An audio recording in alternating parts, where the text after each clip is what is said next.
Actually, Adam is up too. Oh, put him on next to you. Where he at? He's not with me. You know, oh, yeah. Tell him, but he's going to come into the link. Yeah, he's going to be in the link.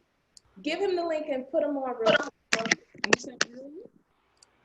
Okay, so we are about to go live in like 2.2 seconds. How's everybody feeling? I'm so grateful that you guys are here. I am really excited. Last discussion, we reached 2,200 views. Hey. I'm hoping that we can get to 3,000, maybe even 4,000 if we can. Hopefully. So it was in the radio station today. G100 picked it up, and it was also in Scores and Buy Local Savannah. So hopefully, I can't spell millennial for shit. Hopefully, we get some viewers today. All right. So does he just go to your page? No, he can join give him this link and he can just join in. Oh, the link, okay, you sent me. All right, hold on. Yeah. All right. So we are not ready, but we're about to be ready.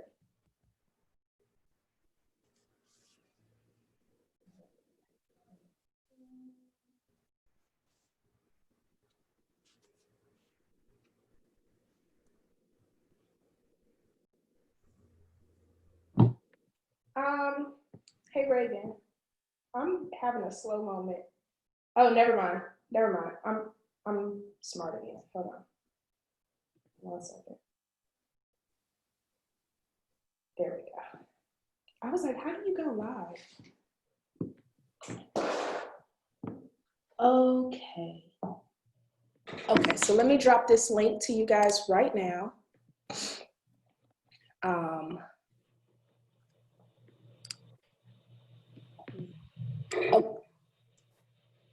All right, and so I'm about to drop this link into the chat, and that is not the link. And then I'm gonna give you guys a couple of minutes to share this with everyone. Please, everyone in the audience, thank you for participating. Give me a couple of minutes and we'll get started. But right now, I am asking everyone to share this with all their people so everyone can participate. Also, remember that in the comments, we'll be in the comments and we will take audience reactions and suggestions and comments and everything. So it's in the link, you guys. All right, and while you guys are doing that, I am going to start talking about the rules. All right, you guys, so hey everybody, it's me, LB Elm. I am the founder of the Culturist Union, and we are back with another Black Millennial Roundtable Discussion talking about Black love. I am here for it. I want to, before we get into introducing the guests, I want to let everyone know a little bit about how these roundtable discussions work. So each person has 2 minutes to respond to a question or give a suggestion or opinion, and then we move on. The conversations are organic, so we hope that they flow, that they're candid. This is a safe space, so we are going to be respectful of everyone's opinions, even if they differ from your own. As that being said, how are you guys feeling? Feeling good. Feeling good. We got lively. Did you get some libations? Y'all feeling good? I'm already on it. Okay, good. See? Whoa, shit. Hold on. Here we go. Well, it's 7 o'clock in the morning where I'm at, but I'm well rested. I'm awake. Mimosas. You can have a light skin mimosa. All right. It's Korea. You can drink any time of the day. That is true. Okay, you guys. So, I'm LB Elm. I am the founder of the Culturist Union. I don't think that there's anything else that needs to be said about me, but I am so excited to have these speakers here with us today. We have some returning faces and we have some new ones. So I'm going to start with the infamous Dwayne Smith, who made quite an impression on the last roundtable. Oh, wow. Well, thank you. I didn't know I was infamous, but hey, everybody. My name is Dwayne Smith. I'm working the cybersecurity field. I'm also an anti-racist educator and educator generally. And I'm writing a book about relationships, actually, which is weird. So I'm happy to be here. Thanks, LB, for having me. I appreciate it. By the way, my pronouns are he, him, and his. Awesome. Awesome. And the new bride. I know, congratulations. No, it's not. Like maybe there's another new bride. I mean, thank you. Tell the Hi, people about yourself. I'm Asli Shebe. I am a Tanzania native, so East Africa is where I'm from. My heart is in Tanzania. I've been living in Savannah for almost 6 years now, which is still crazy to me. And I attended SCAD. That's where I got my BFA in writing. That's where I met LB. And then ever since I've been, working, volunteering, doing a lot of organizing work, especially in the last few months in Savannah with different groups of people, and just trying to make sure getting the word out about how to support the local community as much as I can. And I'm really excited to talk about Black love. Awesome. Hey, Miss Reagan. Hey y'all, my name is Reagan. I grew up in Los Angeles and I currently live in Minneapolis. I have to say this because LB's my bison sister. I went to Howard University. I'm really proud of that. I currently work at a law firm doing diversity and inclusion for the firm. And then recent development, I am signing a contract to be a curve model. So that is a new exciting thing that is happening in my life. And I have been in a lot of relationships, so I got some things to say about Black love. All right. And so then we're gonna move to my sister and my love, Miss Jada Wilson. Hey everybody, bringing greetings to you all the way from South Korea. I am happily married to my loving husband of 4 years. He's gonna chime in as well. His name is Adam. We have 3 sons and we are both active duty military right now serving, and we've been serving for over 19 years this coming August. So I'm excited to chime in to tell you how our experiences are, but also listen to all the viewers and all the comments and go from there. Awesome. And Miss Jamelia, how are you? I am good. How are you? Good. She's a new face. I We met through Dwayne, and she's been awesome, and she has so much to say. So I'm gonna give her the stage to actually. I always have a lot to say. That's one thing that you're gonna just learn in the next 2 hours. Yeah, I was brought on board by Dwayne, so hopefully I will outshine his infamy. I have been married for 11 years. I'm raising 5 beautiful daughters. I am an herbalist, and I also work for a local CSA style company. We're all about the community. We're all about getting food to people who need it. Really good, wholesome, organically grown food. And then I also make plant medicine. I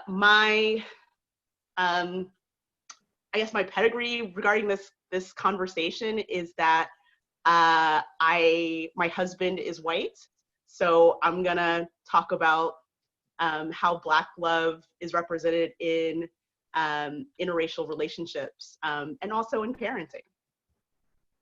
Mm-hmm. And last but not least, my friend of at least 13 years, 14 years. Something like that, yeah. Mr. Richard Harris, AKA FAM, AKA my fam. Go ahead. Hey, what's going on, people? My name is Rich. As LB said, sometimes go by fam by those who know me well. Originally, I'm from Philadelphia. I'm currently residing in Maryland. Like the other gentlemen on the panel, I see we're outnumbered. but it's all good. But like the other gentleman on the panel, I'm a cybersecurity analyst as well. There's nothing particularly unique about me. I'm just a regular guy. You know, I like to eat smoked meats at times, and I moonlight as a music engineer and producer, and you know, but I'm retired, so yeah. And I just like to share my opinion on things, and I'm very, very proud to be part of this panel to get a lot of insights from all of you experts on this matter. So. Okay, he's being modest. All right, you guys. Hopefully. Also, I'm sorry. Additionally, my fault. Yeah, I'm also involved in a relationship, and I think I gave her the link, so she should be logging on and looking. So don't put me on a hot seat, anyone, please. Okay. All right, you guys. Let's get into it. Let's get into it, you guys. What is Black love? Let's not all speak at once.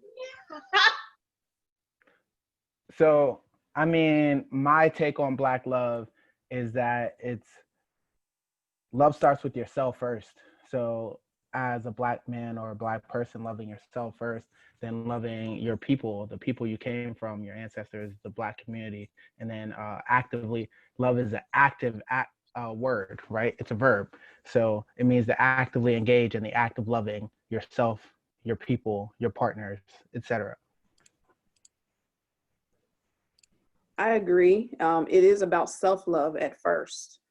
We have in our community, in the Black community, we have colorism where we feel like we have to represent ourselves based on what society wants us to be. And it does start within ourselves to love ourselves first as Black men and women before we can decide to love someone else.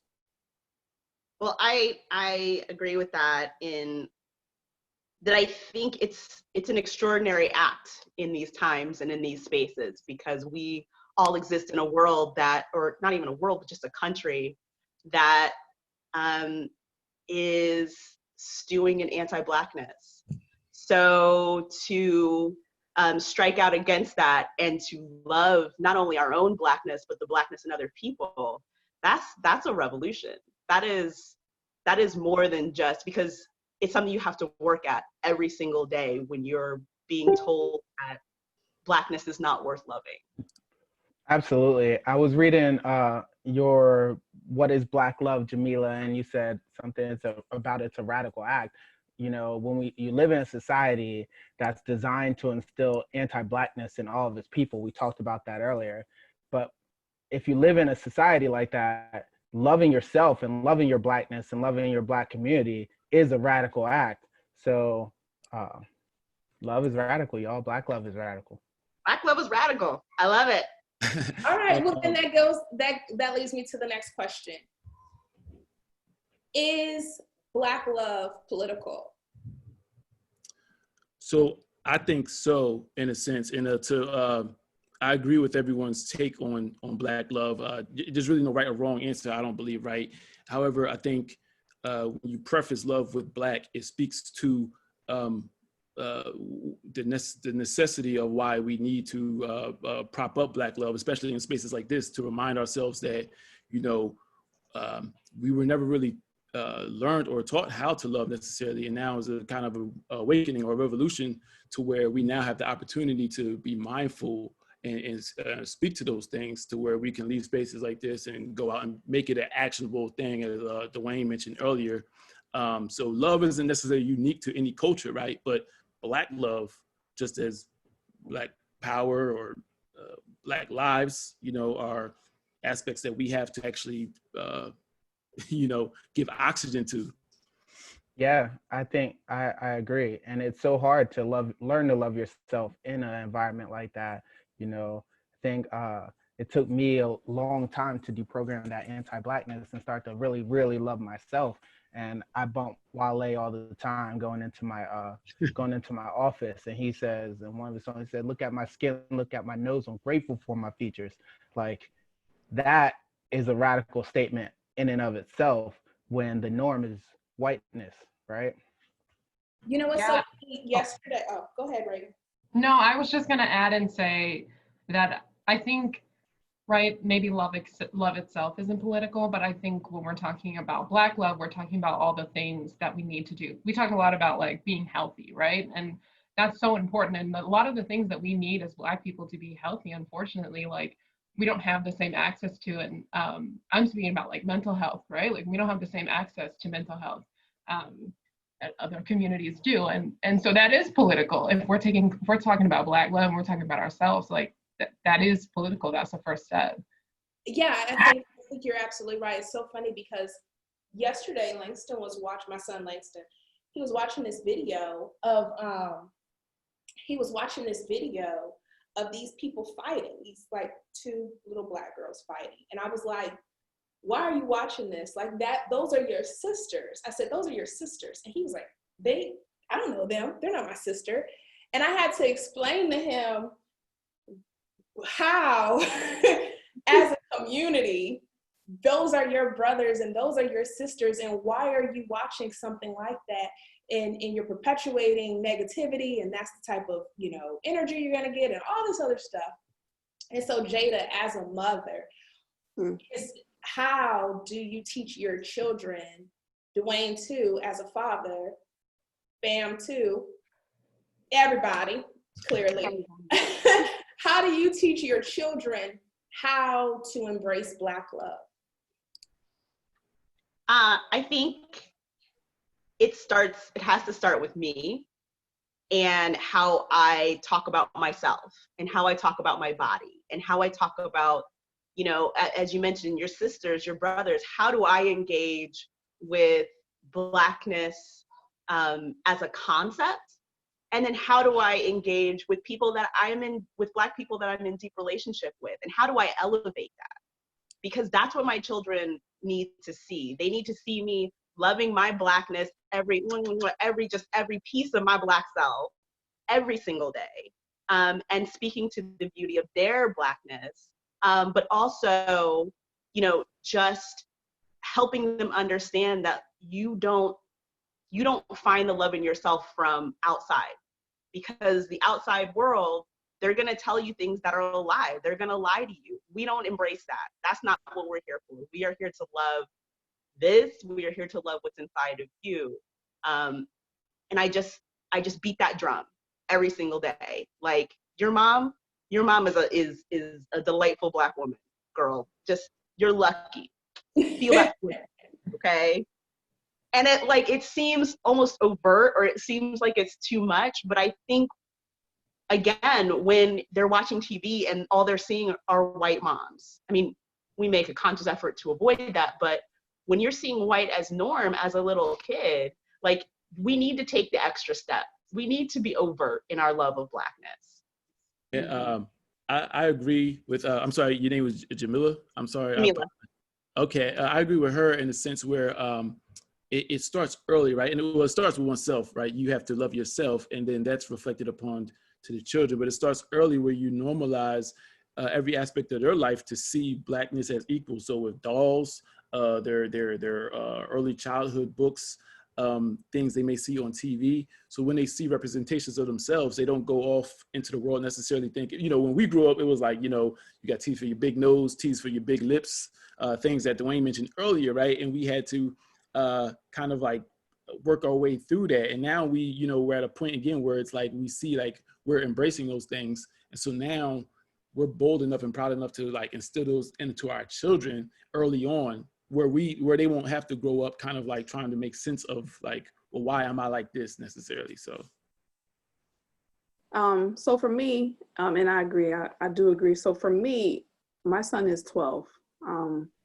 So when I was growing up, even in my neighborhood, I grew up in Pennsylvania too, right outside of Harrisburg.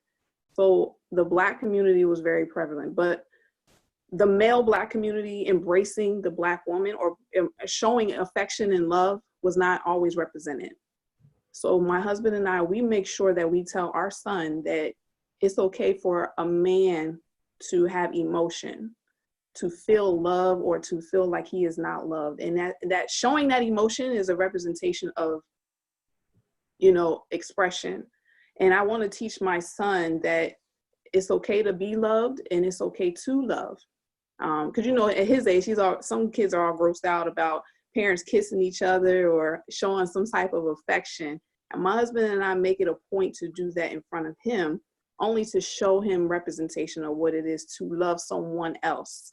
And then that way, when he gets older, we hope and admits that he shows that same type of love and affection, and knows that Black men do show love and affection to all people, and not just feel like they have to be aggressive or show that masculinity, that showing expression and showing love to others is okay. I dig that. I really dig that. I worked for the same with my son. He's 13. My oldest son is 13, right? And I'm polyamorous, meaning I have multiple partners. So I like to make sure he sees me loving each of my partners individually, like they deserve to be loved, and show them their individual affection. But my thoughts about that, you hit the nail on the head when you're like, sometimes in our culture, Black men aren't taught to express emotions, like accept anger, right? And it hit me. I was actually, when I first started when I first started thinking about like Black love and how it is and expressing emotions, I was thinking about I was riding in a car and I was listening to my slow jams at night, and Music Soul Child Teach Me came on, right? If you haven't listened to a song in a while, go back and listen to it. He starts the song with saying, I'm not going to sing it for you because like y'all don't want to hear that. But he said, I was taught the true definition of a man was to never cry, work till you get tired, got to provide, always be the rock for my fam, protect them by all means, and give you the things that you need. And then he goes on to talk about how his relationship is suffering because he never learned how to love. So he's asking his partner how to teach him, right? And then he goes on to talk about he learned, don't let anybody get close to you. Don't show any emotions because that it makes you look weak, and things like that we're taught. I was taught, right?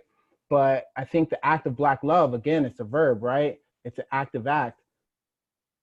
It is changing those cycles and teaching your kids the things that they need to be emotionally vulnerable, to be present, to be consistent, to be open to experiencing those emotions in a healthy manner and showing them to your partners, especially to your partners, but to everyone in your life who's important.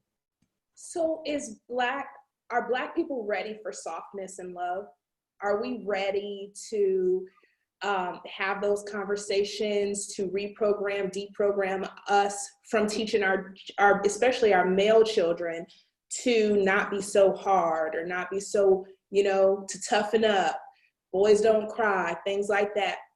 Are we ready to, is the Black community ready for something like that? The Black community is ready, but I feel as though there's a lot of resistance to it, right? That toughen up culture. We have somehow equated showing your emotions and being emotionally available and vulnerable to not being tough. Whereas being emotionally vulnerable, and look, I'm 32, I'll be 33 on Saturday, and like I'm just learning this in the last 2 years of like hard work. Being emotionally vulnerable and emotionally available is some of the toughest things I've ever done, right? Like letting it all hang out there and do what you will, talking about how I feel and expressing that and communicating, that shit's scary, right? Because you don't know what's going to happen when your emotions are laying out there, and it's scary and it's tough. So you want to say having emotions or showing emotions isn't tough, like that is the opposite of what's true. Yeah, I think oh, sorry. I was just going to say, I think something that you're kind of getting at, Dwayne, and it's something that I think we need to acknowledge is kind of where that toughness comes from and where that kind of armor comes from, right? Because we, unfortunately, we live in a society, and we've lived in a society where we had to be tough. We had to protect ourselves. We've had to do that. And my baby.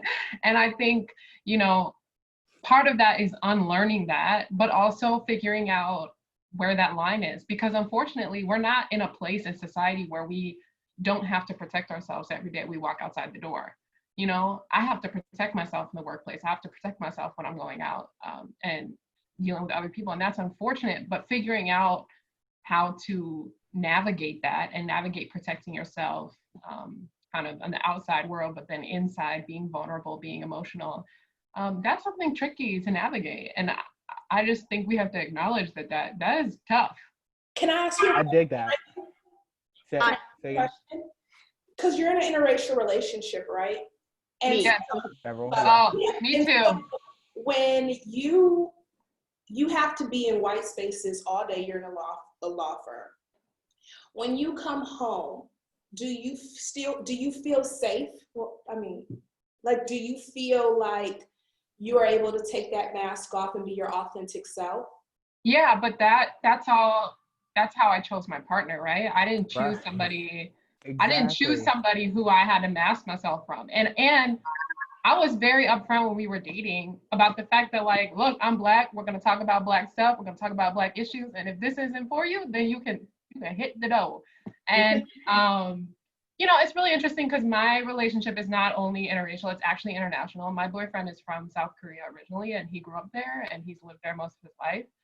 So, you know, his understanding of Black culture is a lot different, and we're kind of like learning about each other through that. But what I will say is he is open, he is kind of understands what's going on, he takes the opportunity to educate himself. He really, he loves me, right? And I love him, and part of him loving me is loving the fact that I'm Black. And that's just that, I set myself up to have that.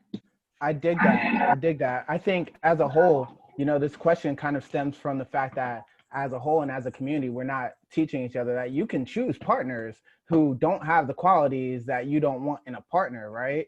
So like, if I had to have, several of my partners are not Black. All my partners are not Black. They're either Puerto Rican or white. And the fact of the matter is, I wouldn't choose partners who I couldn't be myself around, right? We can actually, so one of the major problems, I guess, in my opinion, in relationships, how in this society as a whole, but definitely in Black community, is like, gotta just date whoever will have us without like choosing, do I really want these characteristics in my partner? Like we don't take that time to say, what do I like? Is this partner giving me what I need first before we start? But we're not teaching that, and we're not taught that. We're not taught. Exactly. And especially, I'm going to say from my perspective as a Black woman, we are taught that we should be with anybody who will have us, because there's almost this sense of you're lucky to be with anybody. You're lucky to be in a relationship, and I mean that in a very generalized sense. Yeah. We're not beautiful, and we're coming around, thankfully. But for the longest time, I mean, growing up, we were not beautiful. I was always beautiful for a Black girl.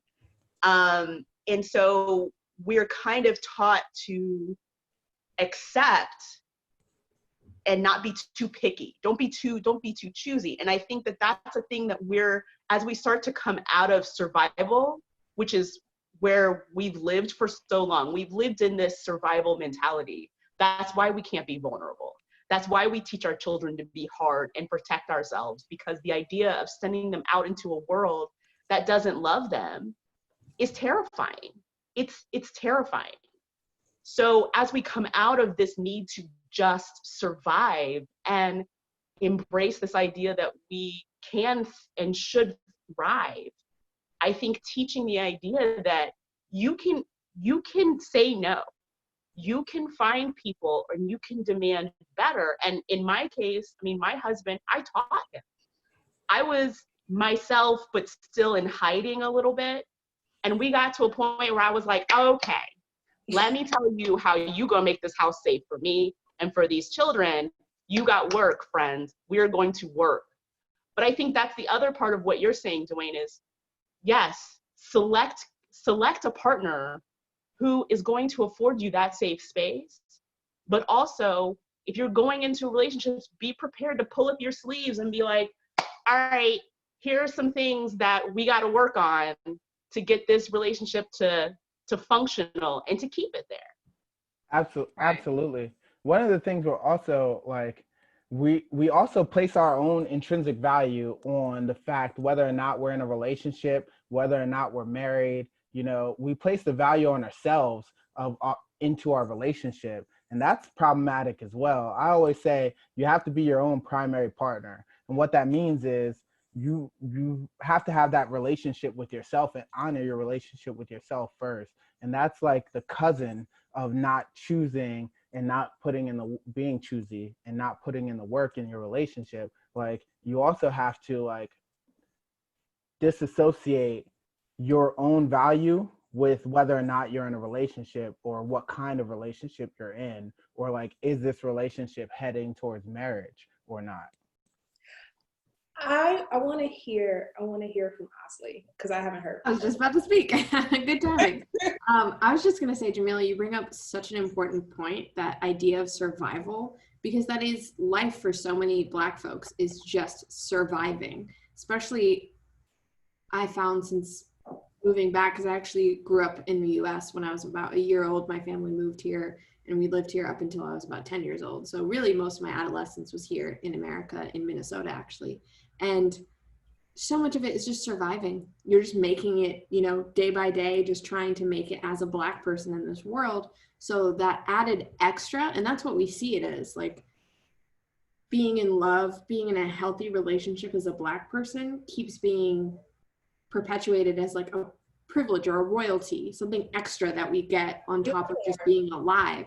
And it shouldn't be like that. Like we should be able to enjoy love, and we're worthy of good, healthy, nurturing love, supporting love.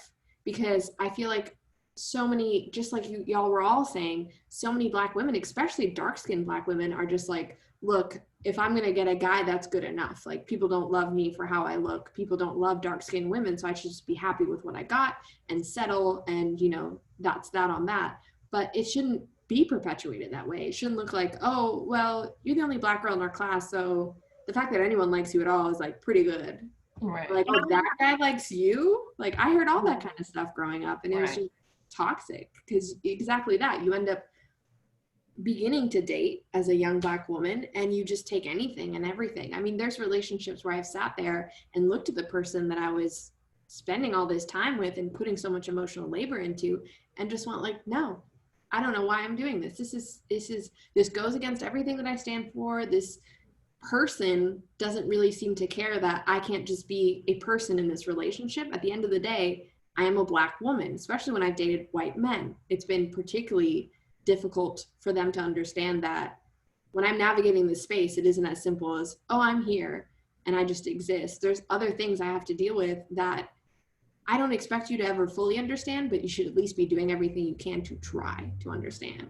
and to support and listen to me when I say, I'm having a hard time and it has to do with being Black. Yeah.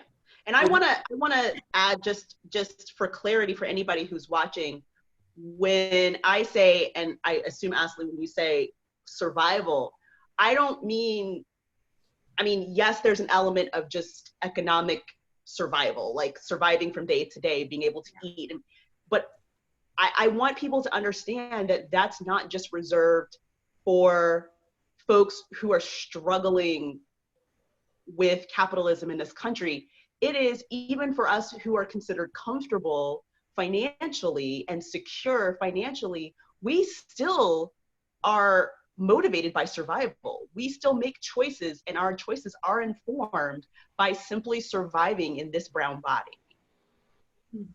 Yeah, I was gonna, Rich. Oh, go ahead, fam. I mean, Reagan could go.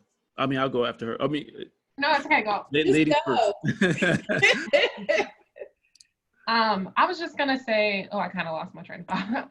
I was gonna say something that like I've experienced, especially when I've been in relationships with men, something that I feel like as a woman, and I feel like especially as a Black woman, we do is, I'm not gonna say we make a lot of excuses, but I think we tend to really feel like we need to put in a lot of emotional labor for our men to be okay, and forget and neglect our own health. And something that I learned as I was growing up, because that was really my first relationship, was very abusive. And I felt like I had to, one, tolerate the abuse because it was important to, one, be in a relationship with a Black man. That was really like something that I felt like was important for me. And I just thought, I have to help him get through this. I have to work through this with him. This is important. I have to do this. This is my role as a girlfriend. This is my role as a potential wife. Like, this is what I have to do. And I didn't realize how much I was neglecting myself on top of what you're talking about, Jamila, which is just surviving, right?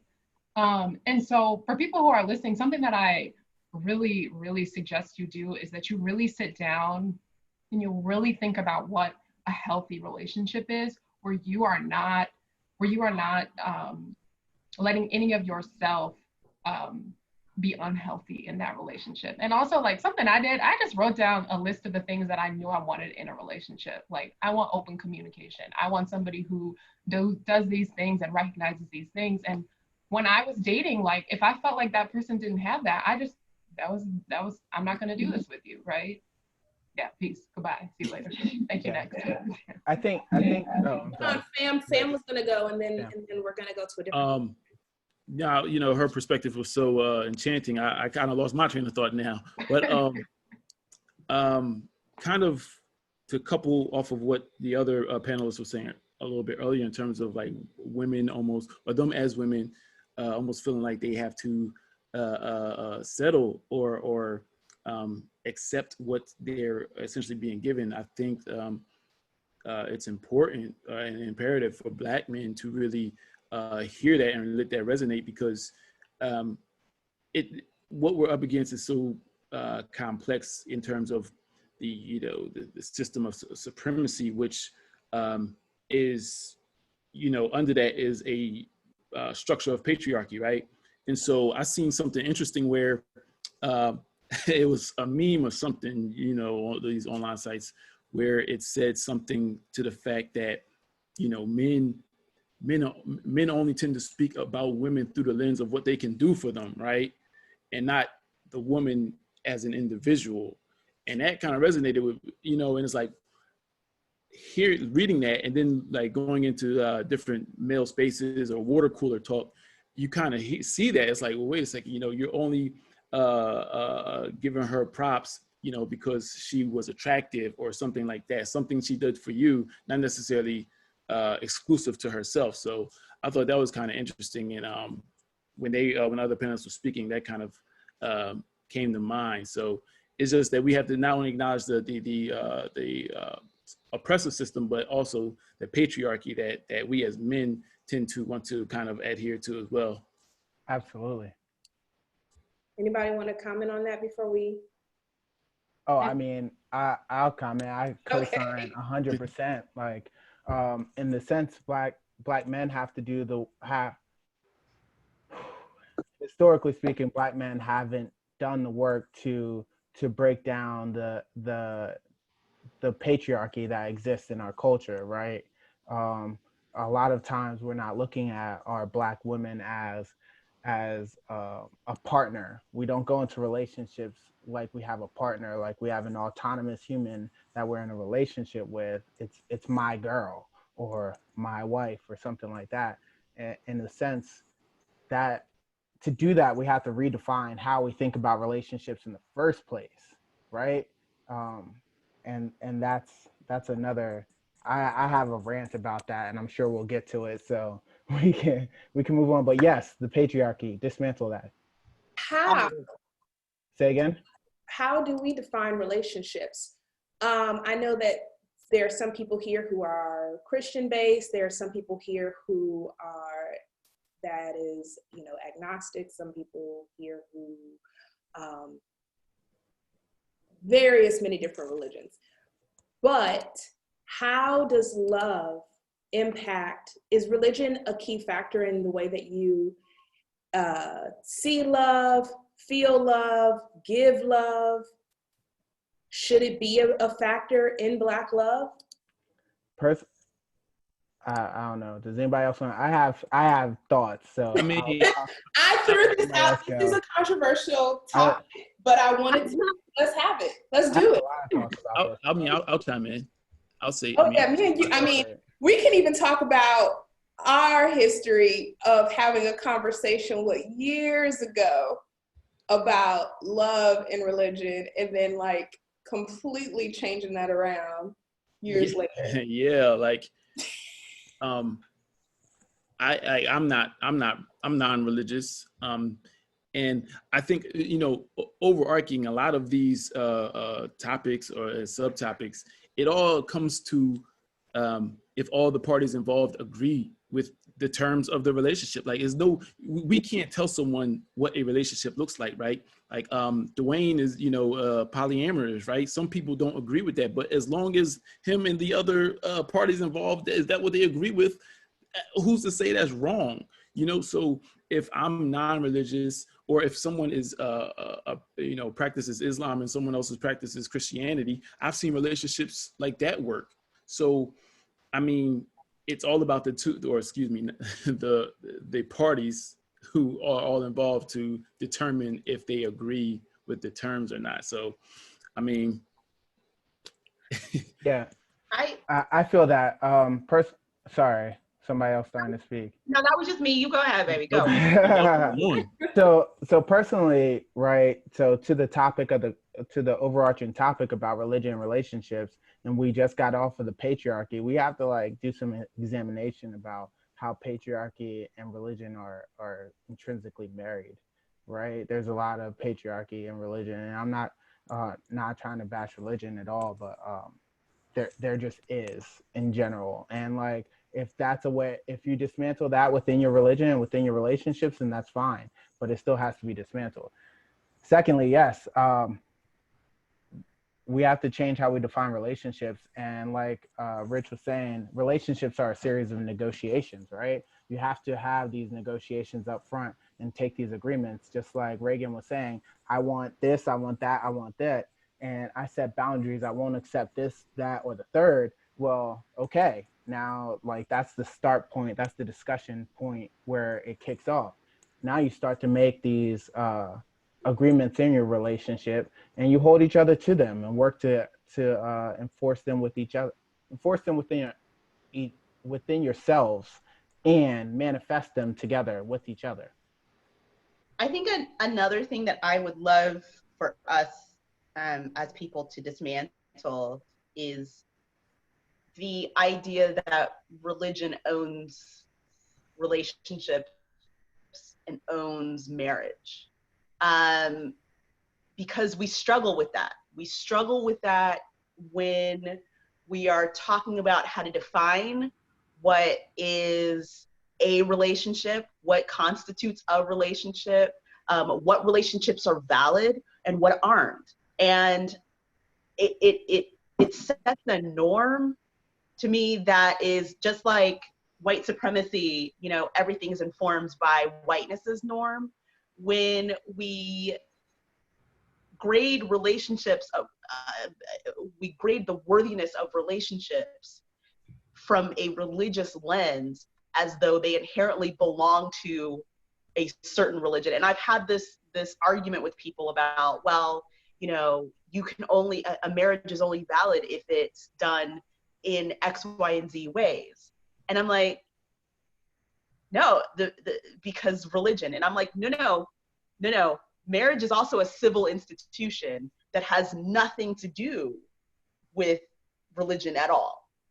So I think it would be a freedom for us as a people to say, you can overlay your relationship with religion. And if that, as Richard was saying, if that makes both of you happy, I am delighted for everyone involved. But also, that doesn't make a relationship that is not overlaid with religion any less valid. That does not make a relationship that's not between a man and a woman less valid, or that's between several people, or that doesn't make any of those relationships any less valid. What makes a relationship valid is consent. It's consent and agreement. If 2 adults or 5 adults or 2 women or 2 men, any of those arrangements of people, if they all consent to what is happening within those boundaries, again, I'm throwing, you know, we don't throw rice anymore, but like I'm throwing flower petals at your ceremony if you have one, because I am delighted, and that can be they can all be very healthy or very toxic things. I love it. I love it. Yep. You know what? I think a lot of that comes from us holding on to traditions and not really investigating on the origins of those traditions as well. Because I think once you do, right, once you kind of like do like some sort of regression and peel back the layers of a lot of things, you might just be dismayed by it and would no longer practice any particular thing. So, but yeah, you know, we tend to hold on to things as a people just cause. So I like that. Comfort and familiarity. So, you know. I like that. I have a 3 why rule that I teach my sons. If you're doing something, ask yourself why you're doing it. And then ask yourself why you're doing that. And then ask yourself why you're doing that. After you've asked yourself 3 whys, you can start to understand the root of what you're doing currently and why you're doing it and how it affects what you're trying, your overall goal, right? So, yep. Go ahead, Reagan. You were about to say something? It got covered. Hold on, what? It got covered. Oh, okay. Listen, I don't know what happened with my computer, but it went through a whole thing. Yeah, you were in different. It went through a whole like resurrection. I was like, oh, okay. Thanks. Religion. Speaking of religion, all right. I want to know, since we've been talking about this, we're about to get into love and sex. The first question, though, isn't about sex. It's, are Blacks really ready for alt-sex relationships? I have a question. Oh. When I seen the pre-questions, I'm unfamiliar with the framing of alt-sex. I kind of have a suspicion on what you might be referring to, but can you flesh that out for us? Yeah. I'm going to talk about it. Smith flesh this out. Oh, me. So, alt-sex, we talk about that, and it can mean a lot of things to a lot of people. It's widely accepted as alternative sexualities. Essentially, right? So you have your standard relationship as connoted, as we think about it, man and woman. But like, are we ready for homosexual relationships or LGBTQIA relationships? Are we ready to deal with polyamorous and accept, not just deal with, accept polyamorous relationships as valid, right? Relationships with, like the ones I have between myself and multiple people, and they have their other partners as well, right? All those relationships are valid. And I guess what LB's asking is, are we as a culture ready to accept those as valid? Yeah. So what you just said, right, and you kind of caught yourself and corrected yourself to phrase it as accept, but I'll even extend that to where we need to simply accept in ourselves that it's not our position to accept someone else's relationship as a whole, right? So I think as a people, we're just as mature as any other culture to accept those alternative sex or relationships. We do see instances where a lot of, there are narrow-mindedness amongst us, and some of them are not going to necessarily be open-minded enough to understand, what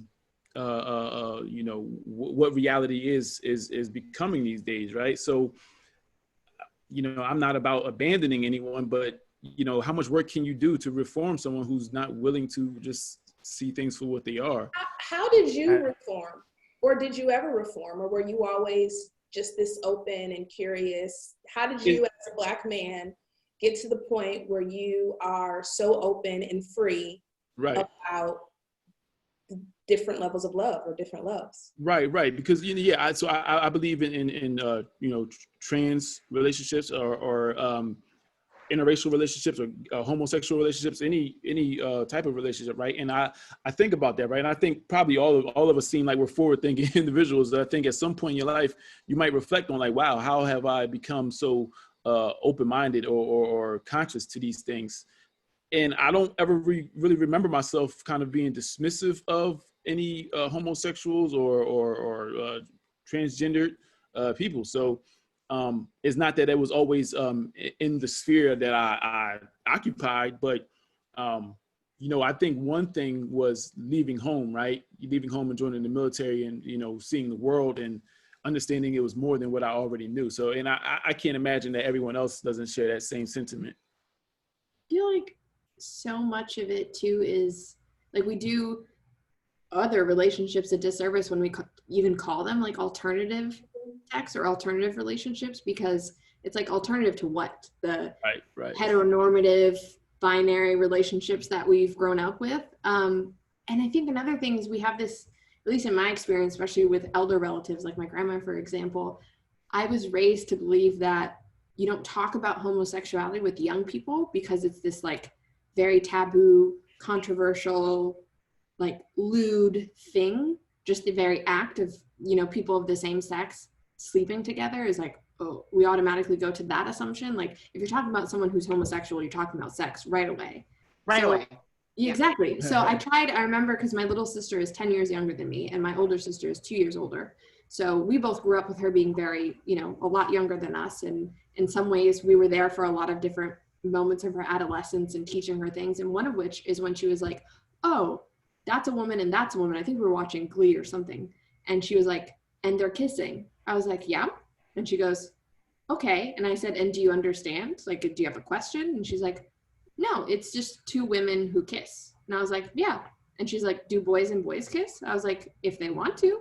And she's like, all right. And my grandma was actually there earlier in the day and she saw it and she's like, you won't know how to explain this to her. It'll be too complicated. You shouldn't talk to kids about this kind of stuff. And I was like, she is like 4 years old and she grasped it like this. You are 60 and you're still figuring out. Her explanation, my grandma, was, if it doesn't fit, it doesn't work. I really feel for her because she was like, there's a screw and there's, nuts and bolts, it should fit. And I was like, I'm not going to explain gay sex to her. I'm not going to explain anal sex to her, but here we are.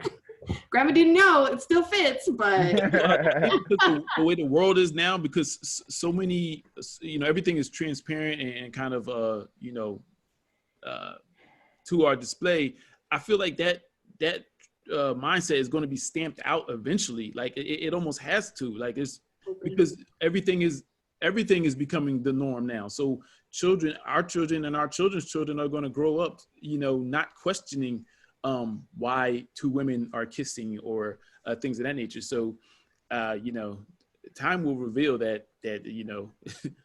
I think. So I disagree with that. Oh, go ahead. I think part of what needs to happen is, because I'm going to speak from my personal experience, a lot of what I heard or what I was taught about alt sex, if I was taught anything, was, and I won't say alt sex, I will say what I was taught about sex outside of married missionary was that, that's white people. That's like white people stuff. Gay people, that's white people stuff. And it's this like sense that holding on to, I even see it now when there's conversations about, transgender folks and how it's diluting, the Black man, and it's diluting the Black culture. And it's this strike against, trying to weaken us as a culture. And I put that in the same pocket that I put all of these things that are considered white things, as I'm like, well, I don't know. That looks like it's a good time. Like that looks basically having fun. Like, why can't I have that? Why can't I do that? Why is it that the things that are a good time are reserved for white people? I feel like we're doing ourselves a disservice, but I also feel like we're keeping by not embracing sexuality as norm, because we have, by the way, if we're going to talk about sex, Black people have a lot of sexual hangups in general. Yes. We have let's not even go to. We're conservative. We're a conservative group overall, which is no one ever talks about that. Yeah. I So, don't understand that. We are so conservative. Dwayne had a dissenting opinion that seemed interesting that he was about to offer. Yeah. I'm sorry, go ahead, Dwayne. So I kind of disagree that if we leave it alone and like talk about other types of sexual relationships or romantic relationships, then our kids and our kids' kids will eventually just accept it. Like, that's like saying if when all the old white people die out, racism is going to go away. But like, I don't see old white people on TikTok calling people niggers, right? Don't see that happening. Just saying. So I think the acceptance won't happen without active dismantling from us, from our parents, with our parents to our kids. Like, we have to actively dismantle it. Well, I think it will happen. I'm gonna disagree with you in part. In part, I think it will happen. But I think what we're doing, the disservice that we're doing by not speaking and resisting these notions that sex that's outside of married missionary is somehow inferior, by not speaking to that and having those conversations with our children, and being very frank and open and loving about it. What we do is we put our children in a position where they have to figure it out on their own. Mm-hmm. And Yes. you will figure it out. Like, nobody has to teach you how to have sex, okay? It is a natural drive. You will, if given the opportunity and the means, you will have sex. But I think what we do by not having conversations about it is we don't teach our children expectations. We don't teach our children about consent. We don't teach our children about how to take care of their bodies. We don't teach our children how to guard their feelings. And like, we don't teach them things like, not every relationship is going to end. If marriage is your goal, not every relationship has to end in marriage. Right. Not every relationship has to be on its road to marriage. You can have relationships that aren't about getting married. They're just about having connection with another human being. But if we don't talk about that, yeah, our kids will get there. They'll get to that tolerant space because society as a whole is, I would say, hopefully moving towards progression, but we're condemning them to a very difficult transition, and to having to arrive at 30 and 40 years old, like me and like a bunch of other people in my generation who are arriving at, who are arriving at 40 and 50 and just now starting to figure stuff out. Absolutely. That's part of the. And I want to ask a question really quick. Mm-hmm. What have you learned in your 30s, entering into your 40s, that took you a minute to learn? Like, for me, I realized probably in the last 5 years that sex can come without a relationship. Like, you can come without, and that's okay. Right. Yeah. Like, for a long time, like in my head, I was like, "Oh, we having sex? So what we doing? Are we together? Okay." Like, and it took a minute for me to recognize, like, I can just have sex, like, and that's okay. And I don't have to be a hoe to do it. So, you know. It's okay to be a hoe if you want to. Yes. And I can do that if I want to, because that's my business. So, what have you guys learned? I have not reached the age of 30. I know, I'm like, 40s. Oh, God. Okay. In your 20s, what have you learned, you know? Who's is someone going? Go ahead, man. Oh, so let me see. So it probably, maybe I'll say, oh wow, this is honesty out here now. Maybe I'll say my late 20s, somewhere between late 20s, early 30s. I kind of had a revelation where I might have developed, where I personally developed my love language, and the love language that I'm also devoid of as well. It kind of occurred to me, you know, and I realized that the model that I seen growing up in my household played a significant part on that. And then even to expand that to my immediate family, my grandparents, aunts, uncles, etc., you know, the way they express love and didn't express love, I can now correlate with some of my behaviors now as I'm older and have been in and out of relationships as well. So yeah, it was a revelation that I guess, you know, you always kind of know it, but then it's kind of like, it became like a conscious revelation. So. I feel like, you go, Reagan, you go.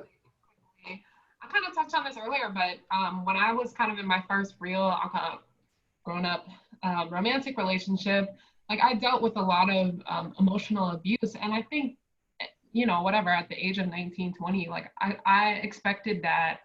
I just thought that was normal. Even though that's not something that I had seen modeled. My parents have a really healthy relationship. But I think women experience that anyway, though. We go through this struggle of, like, we feel like we gotta like earn love through abuse. And I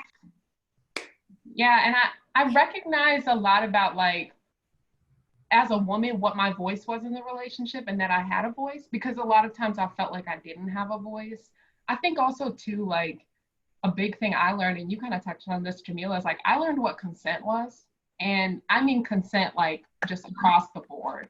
Like, I learned what that meant. I also really learned that it's okay to say no, and it's really okay to say nope, and I'm done, and goodbye. Like, and I always felt like I had to be nice. I always felt like I had to be approachable. I always felt like I had to make sure everyone else was okay in my relationships. And when I realized that I didn't always have to do that, like, that was a big breakthrough for me. Can I ask the question of Reagan, and almost extend it to the other women on the panel? I know, so Reagan said, you know, her parents had a healthy relationship, right? So your father, right, what he imparted on you, and for the rest of the women, if applicable, what he imparted on you, when you went out into the world, did you feel like you kind of made a departure from what you might have learned from him? Or you know, it kind of like, you looked in retrospect and seen like, okay, I should have known these things because of the model that my father presented for me, or anything like that? I think one of the things is, like, although my parents, I think, have this like beautiful, loving relationship, I don't think they necessarily talked to me about like what the relationship was, right? Like, I think I just saw it. I will say that the ending point of me getting out of a very abusive relationship was me thinking to myself, my father would never speak to my mother. Like, why am I allowing a man to do that? And I know what's right? That's what helped me kind of get out of that situation. But when I was hearing your parents, you know, your parents talking about what you're talking to your kids about, that's amazing, because I think part of it is like, you need to have a conversation with your children about what healthy relationships look like. Because just modeling it, unfortunately, like, that's great. And I think it's helpful down the line, but it doesn't always help them in those situations, right? I think that's what the difference was for me. Jada, I want to hear your thoughts, and I want to hear what you learned. Oh my gosh. Hey, y'all. Oh my gosh. I feel a part of the team again. Everybody's hit on great points that I haven't had to say much. But for me, my father, I'm a daddy's girl. He has 5 daughters. And so he poured a lot into showing us how to love and what expectations are for us when we get older of what partner we want in our life. My sister, she had 2 children before she was 15 years old. He said, now she lived with her mother. And then she said to the rest of us, well, he said to the rest of us, that will not be you. And that put fear in me, because he showed that he kind of set this foundation, like, I want my girls to grow up and be respected. I want them to grow up in my household. And I also want them to be respectable young women in this world. And my sister, to this day, she is stronger than ever. But she used the discipline, that fatherly guidance to grow as a woman.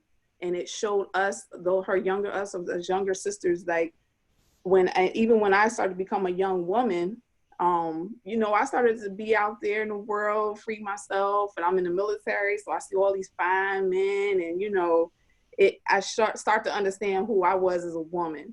But I always maintained that foundation of respect for myself. I always felt like he set a tone in me that was like, respect yourself at all times. You still go out there, learn the world, be a part of the world, but at the end of the day, you need to respect yourself as a woman. Don't stand for no BS from no man. no matter how much you think he can give you. One of the first things that my dad asked, the first guy that I brought to the house was, does he have a job? Can he provide for you? What can he do for you, okay, that you cannot do for yourself? And I think for me, that just made me grow as that independent, strong woman. But I also learned probably about Ashley, like when we were in Japan, that I can't always be that strong. Yeah. That companionship is critical.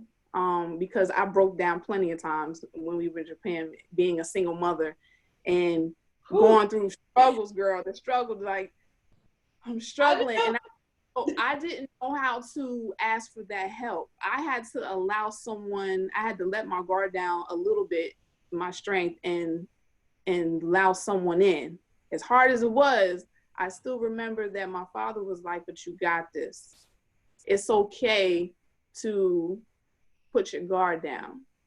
And I didn't learn that until, again, after going through some things. And it was getting right at that 30-year mark that I was, all right, that vulnerability gotta give way. And I was a little apprehensive, but that vulnerability eventually started to fall loose. And now I'm in a loving marriage with my husband.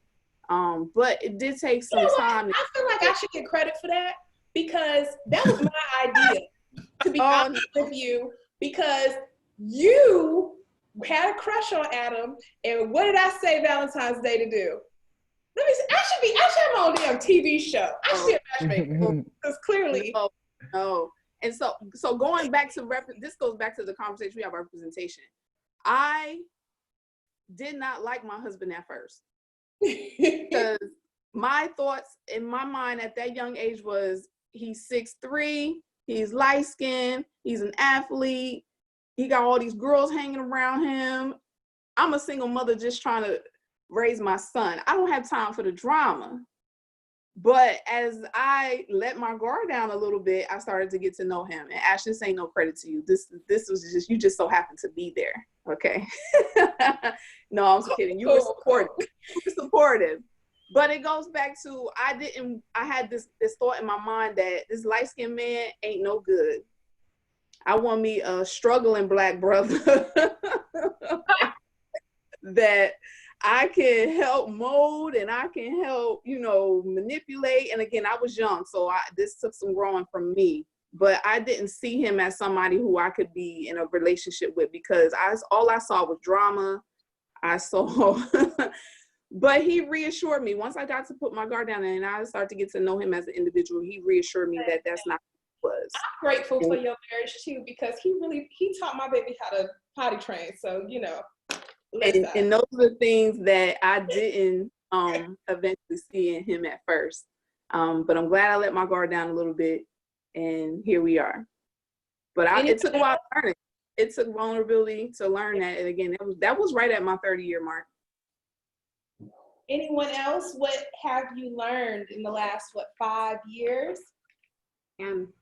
Hi, you guys. Oh my gosh, I'm like the old lady in the room. I am 40.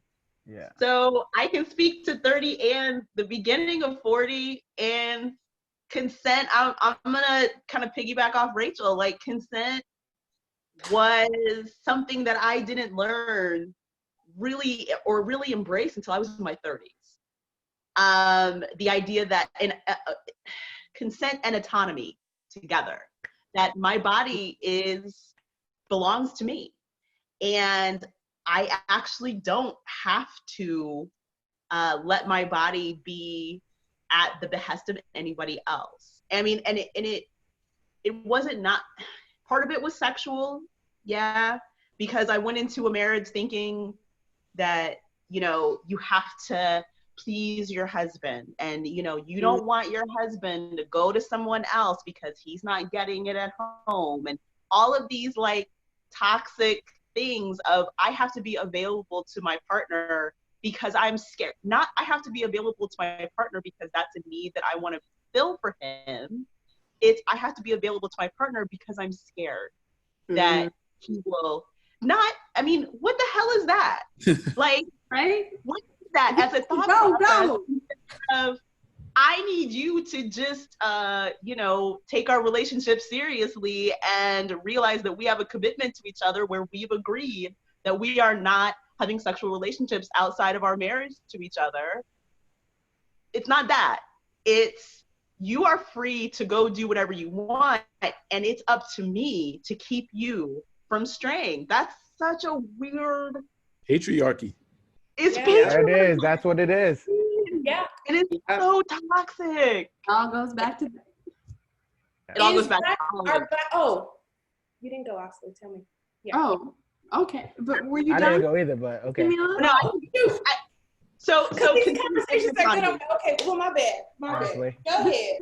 Wait, is it me? Go ahead, Oxley. No, Oxley, go for it. Okay, I'm going. Okay, go for it. Yeah. Well, I'm probably the baby in this chat. I'm about to turn 24 tomorrow. Happy birthday. Birthday. My first ever relationship, I was 16, 17, and almost immediately it felt like it was me growing up and like figuring out my sexuality and figuring out myself and my body and my changing body as a young woman. And then you add someone to that, you add a partner, and exactly what you're saying, Jamila, it feels like you have all these expectations of what you should be giving, and so much of that is like you should be giving emotional labor, you should be giving mental labor, you should be giving sex, you should be giving all this stuff to, and it's always a big thing that I found extremely problematic, especially the first time I had sex. It was that I was told by another woman friend that it's not supposed to be good for women, that there's an expectation of like, oh well, sex isn't supposed to be enjoyable for women. It's just, you just be happy that you had sex. Because I was relaying my first time to her and I was like, this sucked. He was just there. I felt like, wow. And she was just saying like, oh, well, don't expect it to get any better. And I was like, no. I should be enjoying it too. Are you kidding me right now?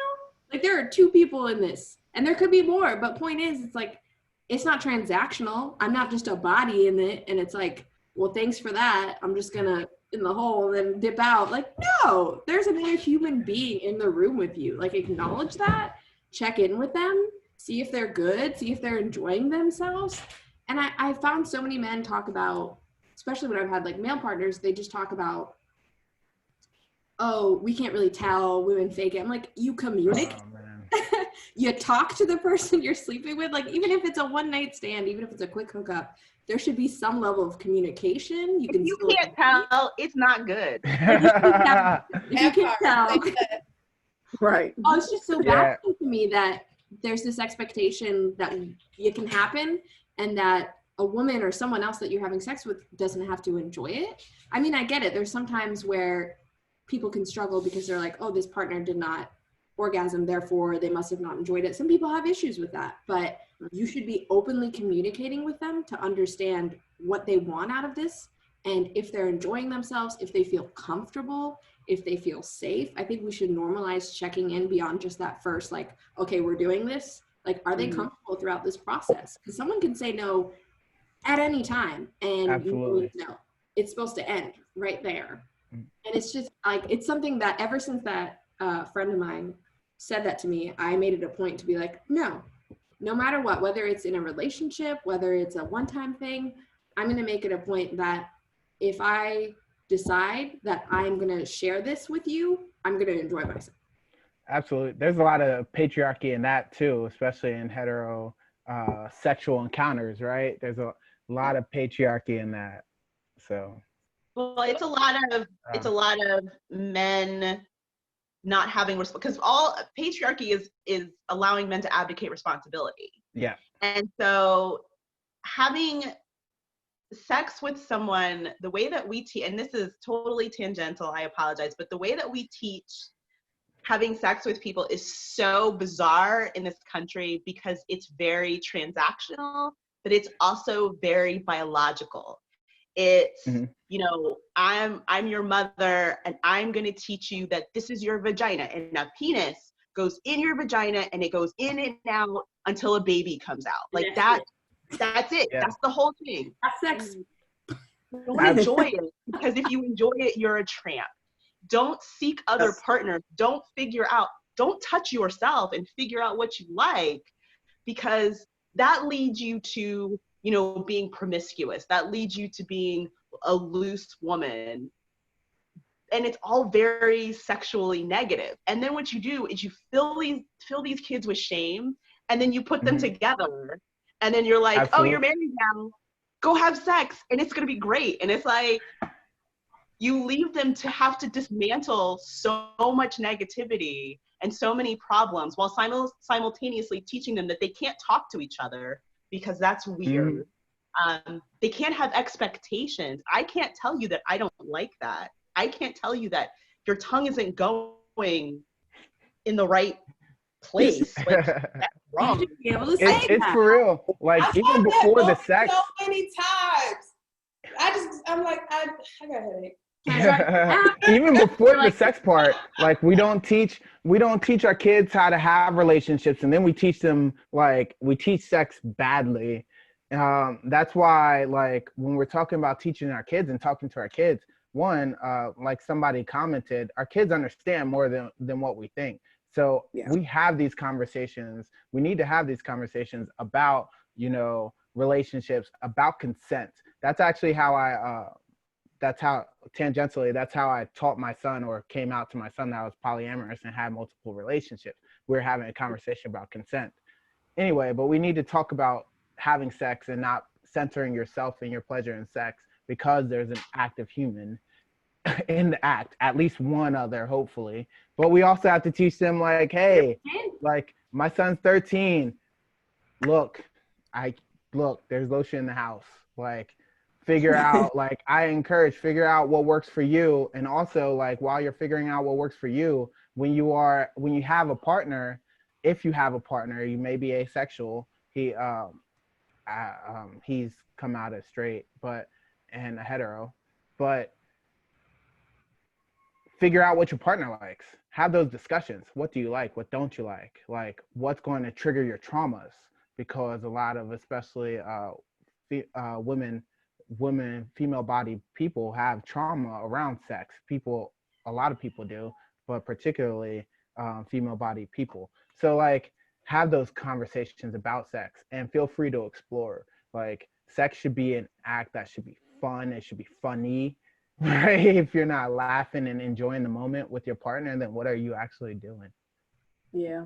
I would ask you, I was one of those. A long-term relationship. Oh, I'm sorry. Go ahead. My mom actually talked to me about masturbation when I was maybe 12, and yeah, she did. Actually, there was an Oprah special. You can find it on YouTube. Oprah did a special about why children should learn about masturbation and doing it. And anyway, so I learned about that at a pretty young age, and I think that did help me growing up. But I will say, on the flip side, you also need to talk about consent, and I would say, like, manipulation, and how you can I guess still have like these views about, because I grew up in a pretty progressive household where my parents had very positive views about sex, right? But I still got into a relationship where I had a man telling me that, like, if I had slept with more than one person, I was a slut. And I believed that. Like, I believed that as a 19-year-old. Oh my God. I mean, I felt disgusted, like, you know, and he made me feel like if that was what I wanted to do, then I was gross. And all these things, I think, you know, it's great to have conversations with your kids, but make sure you're having conversations with your kids even when you don't think they're kids still, because there is still that influence there, and somebody can come out and influence your child. Absolutely. Like, speaking on one thing you said, like, can we just dead that body count bullshit? Like, let's just dead that. Like, people, like, let's dead that. Like, what was that? I'm going to be straight out. Like, I can't wait. I'm going to be straight out. Like, let's fucking dead that, because, like, people have sex, right? People are going to have sex. Humans are going to have sex. It does not matter that the number of sexual partners someone's had, because people are going to have sex. And if that makes you feel some type of way as a person, then, like, go to therapy. It works, right? But, like, let's dead that, because that's slut shamey trash. Like, it really is. So I'm ahead. going to my military perspective, and this is only my military lens. And please, if anybody else is familiar with it. So one of the things that I wanted to ensure in my foundation when my husband and I started to become a very serious relationship was transparency. People have told me things like, yo, you've been with so-and-so, you've been with so-and-so, and I was expecting people to tell him the same thing, right? I wanted us to clear the air and mitigate any kind of confusion or anything that was out there that we wanted to clear amongst our relationship, because now we're moving forward. We're now going from the friend stage to the just kicking it, to the just, the nightly thing, to the, okay, now we're exclusive. And my husband was on night shift and he was in the exercise, and I was like, he was like, I'm bored, talk to me, keep me entertained. So that was my moment of saying, you know what, we're gonna peel back some things. Let's do this. If we're gonna be exclusive, we're gonna be serious. We're gonna pull back some things. One of the questions I asked him was, I said, one of the things, if you're serious about me, was I want you to tell me the names of everybody you've been with. I know, this sounds real crazy, but listen to my point. And I want you to see if you can remember the number of people you've been with, right? So it was a trick question. So I said, you have 24 hours. Hey, Adam. He's probably chiming in now. I said, you got 24 hours to answer this question. And he says, don't make me do this, right? I says, I'm not making you do anything. I'm just opening the floor. You don't have to answer this question, but it's up to you, right? And it just is going to show me how forthcoming he is and how serious he is about me, right? So 24 hours go by, he answers the question, and he puts down whatever he thought he could remember at the time. I said, I honestly wasn't expecting you to do it. It wasn't the simple fact that I wanted to know. I really don't care. That's your past.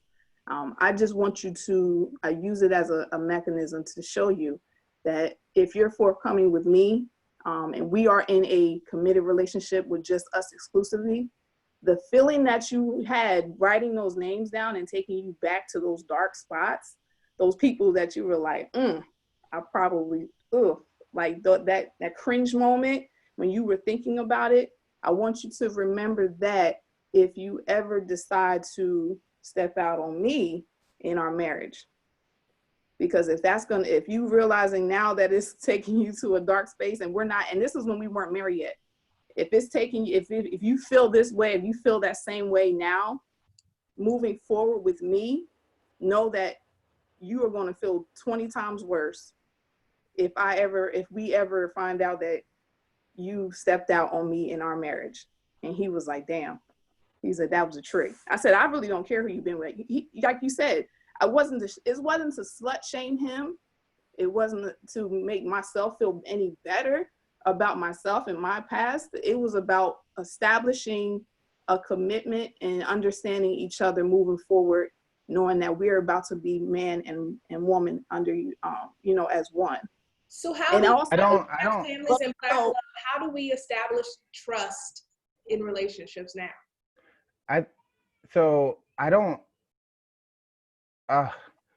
don't know where to begin with that, but I don't agree with that method, but I won't go into that. I'll just answer the question about establishing trust, right? There was a meme that was going around like, oh, a man can't trust to vent to a woman. Like, if you are not with somebody you feel you can trust, then you shouldn't be with them in the first place. But as far as establishing trust goes, that's kind of part of that being vulnerable and putting yourself on a limb and saying like, hey, this is being vulnerable, being consistent, and being there and showing that you're trustworthy, and expecting that, again, being choosy about who you're with, expecting that vulnerability, transparency from your partner. As far as like asking about body count, like, honestly, like, if you would ask me that, I can't even remember names, number, like, I won't even try. I'd be like, look, I don't know. Like, because there's no point. There's no point. One second, I want to get this point, because there's no point. And I get that about like starting a new thing, or man and wife under, like, you want to be transparent, but like, do we ask these questions? Does the answer actually matter? Like, what matters? The goal? Yeah, What's the exactly. goal Right? of that question? Exactly, right? Does the answer actually matter? For me, if I'm starting a relationship, my question is, what's your current STI status? When's the last time you've been tested? Mhm. Et cetera, right? And It trying was. to It piece wasn't that just together. one question. It wasn't just one question. It was a multitude of questions. It was just like one in foundation. It was just, again, I didn't, and I get that most of you probably were like, that was probably dumb. That was stupid. But for me, I needed that reassurance. And again, that was just for me and what I understand, and knowing that what I've experienced in the past, I was not about to allow myself to go down that path again, into dark places with people who have put me in situations where I didn't ask to be in. And knowing that in the military, we're going to encounter these same individuals coming around a military community, especially in the Air Force, is so very small. I need to know that you aren't still open to opening these relationships with these people, knowing that you are now exclusive with me. And I want to make sure that there is clear insight, again, moving forward with me. Now, if he said, you know what, I can't do that, and I would respect that, but I wanted to make sure, knowing that moving forward, this is where we are. If we're moving forward towards a marriage, I want to be able to have these open conversations and be flexible, or to be understanding, so that he can feel comfortable coming and talking to me about things that have happened in his past. Because I'm supposed to be his support system, but I got to make sure also too that I'm comfortable with it as well. And that's part about me loving him, no matter where he's been in his life, and how moving forward, and how I can help our marriage be sustained. And again, a lot of y'all probably like, that was right, but again, that was just for I me. want to chime in on this one. Okay. Oh, hey, What's up, everybody. y'all? We're gonna I'm at welcome- work, so I kind of got to be quick. I don't have too much We're time. gonna welcome Adam to the forum. Go ahead. So people Welcome know. to South Korea. Yeah, thank you. What's up, brother? Just going back to that, I didn't agree with it at all. Like, I was like, what in the hell? Why would she want to know this? I'm trying to bury my past and move forward, and I had to dig back in. And at the end of the day, it wasn't even about that. It was something I actually really needed. And it kind of woke me up a little bit and made me, hey, you need to grow up. Stop doing childish things you have been doing. Because, yeah, I was out there, I was a basketball player, so I'm overseas. It's almost like you're a superstar in the States, overseas playing basketball, and groupies out there, wherever, everywhere you go. And, I was pretty much known all over the place just from hooping too. So, and when you reach something like that, it's kind of hard to fall back and just be with one person. But when she asked me those questions, I said, is it though? well, at the time, is it? Is it what? Is it hard to, like, if your relationship agreement is monogamous, is it hard to be monogamous just because you've reached a level of notoriety? That's more of a came to my head, well, but like it would in my, of course, everybody from my background, you get married, that's who you with. And when that was kind of my mindset. And that's what I stuck with. I mean, I love my wife, and I wouldn't change it for the world. I mean, I did my things. I had my time to enjoy myself, and I lived that life. Like I said, we only been married 4 years, and we kind of waited later in life, but that was needed versus being in the beginning where we probably wouldn't even been together before anymore. I want to say something, because like the whole conversation is very, like, gives me stress. Like, I was I guess, complete opposite, where my husband asked me and I was like, I'm going to be a little bit vulgar, and I'm sorry, the only penis that matters is the penis that is presently with me. That's it. Yes, there were other bodies before you, but that doesn't matter to me. And I think I think the reason that whole line of thought and the whole body count thing bothers me is because it strips away our autonomy to be bodies that existed and that pleasured in other people. And like we're not, it just doesn't feel like a healthy conversation to say, you know, how many people were you with? I need you to tell me as a loyalty test, because I feel like the conversation, and again, this is just my perspective, I feel like the conversation regarding previous sexual partners should be, what did you learn? What did you like about your previous partners? You know, was there anything that you've done that you really enjoyed that we could do together? Was there a partner? I think those conversations require a lot of maturity and a lot of vulnerability that we just said less than an hour ago. We're still learning, and we're still. But I'm saying, like, that's where I feel like we should be talking ourselves towards, not necessarily because Dwayne made the point of let's dead the body count, but I don't want to take it to that extreme. I want to say, if we're gonna discuss it, let's discuss it in a nurturing and healthy, not healthy, but in more of a nurturing and autonomous context, rather than, you know, now I have to unburden myself and tell you about all of my sins for us to be able to, you know, I have to confess for us to be able to move forward. I didn't confess.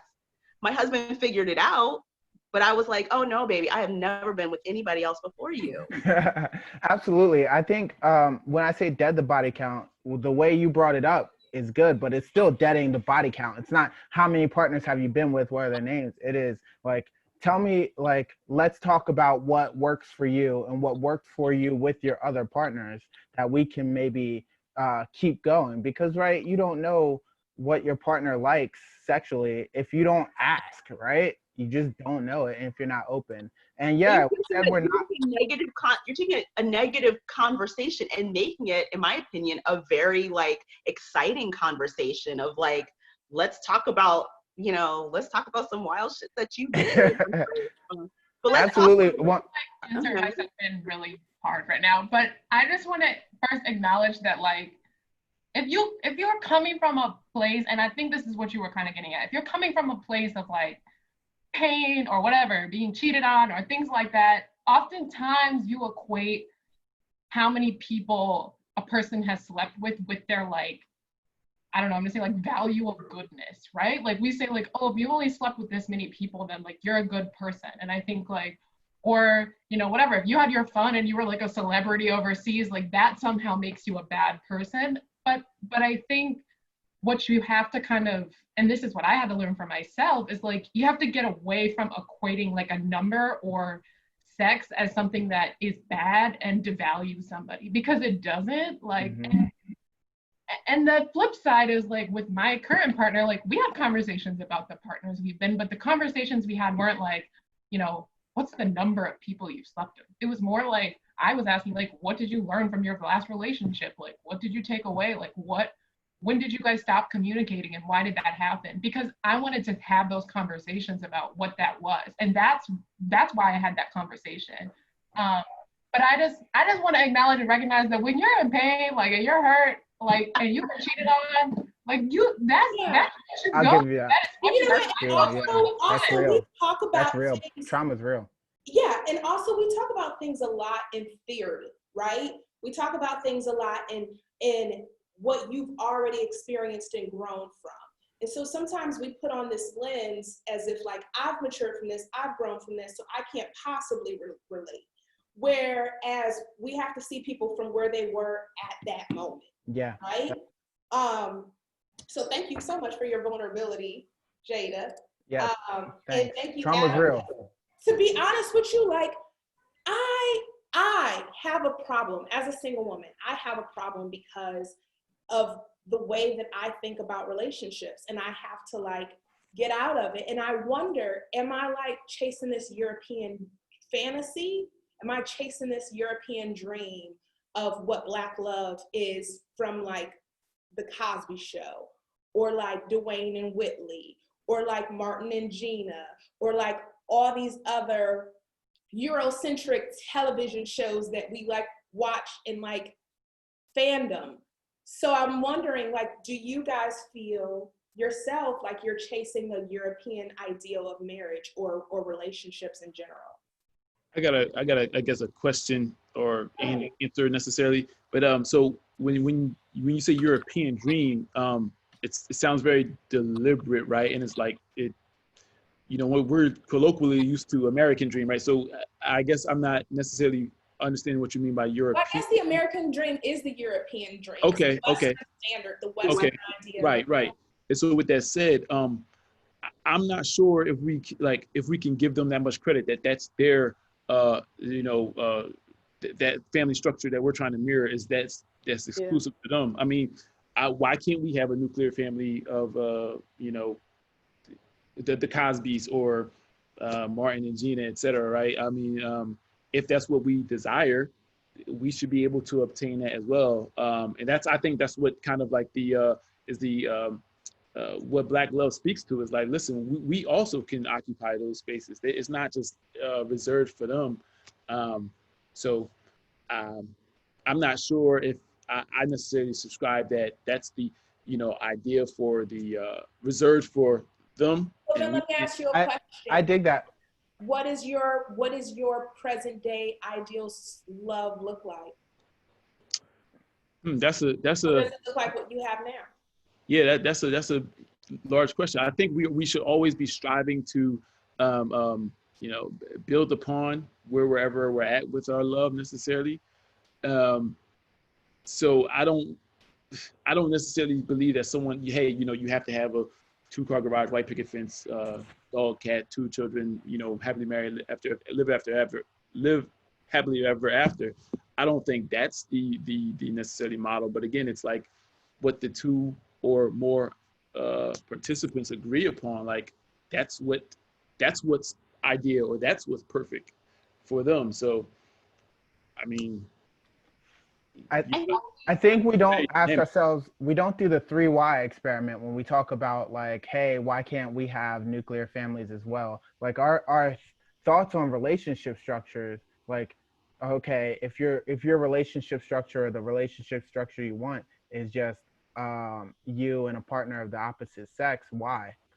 Is it because it's the relationships that you've always seen? Why? Is it because, you know, you see these relationships on TV, which is a product of white supremacy, blah, blah, blah? Why? Like when you peel back that onion, like you really start to question, like, why do I want this relationship structure?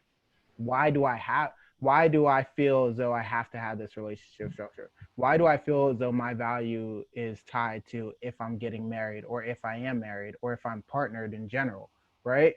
So like I think we don't do a lot of the 3 whys in the community as a whole, and that leads us to like preconceived notions of what relationships are or should be. Again, you had a point.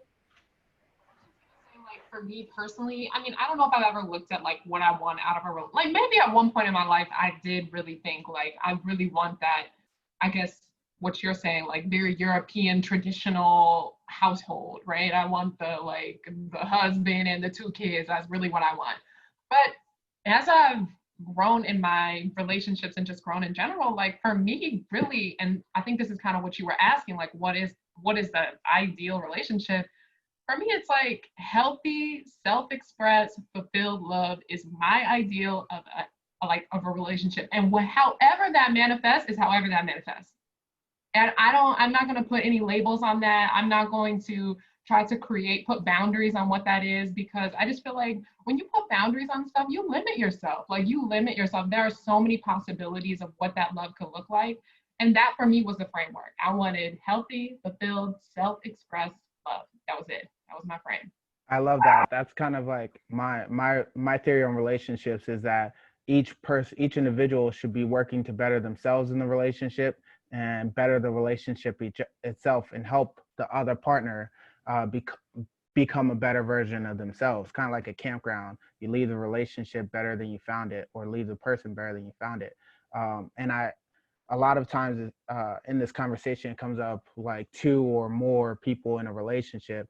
Just to clarify, in my polyamorous relationships, like all my relationships are individual. Like my relationship with one person is its own unique relationship, and my relationship with my other partner is its own unique fulfilling relationship, and all of those serve the same goals: better myself, be supportive of my partner while they better themselves, and better the relationship. So it's all tied I in know that there. we're getting close to the time, you guys, but I do want to talk about Black love and economics, Black love and money. Like, let's get into that conversation. Let's go. Now you talking my Hey, language. I know. I knew Adam was going to say something. Adam, question: does a person's credit score play a part in the relationship? I would say yes and no, because in the Don't beginning, lie. a lot of us really didn't understand what the credit score was when we first started this thing. You know, it wasn't until we got older till, okay, why my interest rate so high? Oh, because you got a bad credit score. And it was just a growing piece, but once I learned what it was, and like, okay, yeah, we need to get out of debt. We need to pay these bills off. And now, right now, we're out of debt. Besides the car payment, we actually did it, and it feels good, honestly. And But I will say, you never asked me my credit score or what my financial stability was like, or if I was, financially independent. You never asked me that early in our relationship. Because I already knew. I didn't have to ask you. Remember, I'm a ladies' man. I know everything before you even knew it. Oh Lord. Sam, what does money play in your relationship? Or Who are you talking to? Sam, Richard. Yeah. I need to stop. I'm gonna just call you Richard. Yeah. I never called you Richard. So, the actual question at hand: how does a credit score impact the relationship? Or money. Okay, so. Or debt.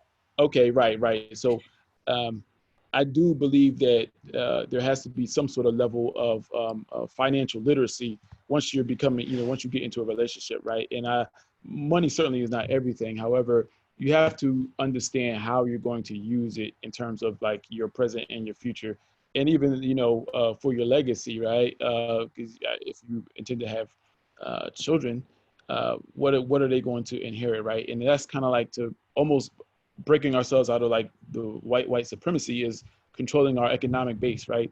So you have to have align yourselves in the same principles of like, what's your understanding of credit? What's your understanding of debt? How do you manage those things, et cetera, et cetera? And again, I'm not part of like, there's a whole nother conversation of like, well, is it 50-50 for the household or 80-20, all that stuff? Like, again, that's for those people who agree with those terms on what the percentages may be or not. However, you have to be disciplined in how you're spending, and you have to be mindful and intentional down to every red cent. Otherwise, you start to get complacent. So, Dwayne, I want to ask you this because you're a person who has done well for himself. You have a plane, and you like to call, and you're almost a doctor, and you've done well for yourself. You pick yourself up by your bootstraps, sort of thing. Could you be with, marry, or date somebody broke? I'm talking brokety broke. I'm talking ain't got a bucket or a window, broke. Well, say if it's true love, it'll work. All right. People want to know. Thank you. Well, thank you. Yes, I do have a plane. I saw a couple faces. Yeah, I was like, it's can I nothing use crazy. It's like a freaking Ford Pinto with wings. So like, don't let go there. it gets you somewhere? Yeah, it's convenient. Anyway, yes, I've done pretty well for myself financially, and through the course of my military career and my civilian career. But the question about yeah, it's a big question. It's a loaded question. Question about whether I could date somebody broke. So When I go to date someone, I go for like what I want is someone who can be a partner to me in the sense of um, having the same mentality as me, having the same, go get itness, I guess, to call it as me, that same drive and ambition, that same ability to like accept feedback, give feedback, and keep moving forward. It doesn't matter where people are. And by the way, like I'm almost done my PhD program. There's a lot of people with PhDs who are dead broke too, right? There's a lot of professionals who are like dead broke. They may have a lot of things, but they're functionally broke. So in the sense, yeah, I could, and they still have to meet the qualities in a person that I would want: ambition, drive, passion, emotional intelligence, maturity, like all of these things they'd have to meet. And kind of like Whitley said, people like that are rarely ever broke, right? Yeah. Or Hey, they're not going to be. could you marry a broke man? Who? Reagan. Oh. Wait, who are you talking to? Well, okay, this is a tricky question, and I'm gonna say a couple things. Like, I grew up in a pretty moderately wealthy household. My dad was the one who worked. So growing up, I kind of saw this model of like a man is supposed to provide for you, and for my dad, that's how he showed up. That's how he was a father. Like in his mind, taking care of us was taking care of us financially, and I like recognized that, and I'm really grateful for that. But I also think for me, in terms of partners, money and finance isn't necessarily like isn't the biggest thing for me. Like I said, like respect, being valued, those are things that I value more than I do your financial position. And look, I've dated a very wealthy man and I've dated a very broke man. And I can't, like, I've been treated like a queen from a broke man and I've been treated like trash from a wealthy man. So I can't sit here and say like one is better than the other. One thing I will say, and this is kind of like what Dwayne was saying, when I do date somebody, I date somebody who has drive, who has goals, and who has passion, because I have no, and I want somebody who can relate to me on that end, right? I want you to be able to understand when I'm grinding, like that you're doing that too. And maybe that grind doesn't equate to being extremely wealthy. Maybe if you're working at a very small nonprofit helping kids and you make $20,000 a year, like maybe that is what it is, but I still respect you for that. And I also know I can take care of myself. And that if there's a certain life that I want for me and whatever family I have, and I'm going to include my partner in it, then I'm going to build that life for both of us. Like I don't necessarily need somebody else to do that for me. I dig it. I guess I would date a broke man. I guess I would. I dig it. I'm the same way. Fortunately, like I don't have to worry about, and this is an abundance of privilege. I don't have to worry about having a dual income household to like provide. So it doesn't matter. But like you said, be enterprising, be actually doing the work instead of talking about it, and like you'll get where you need to be.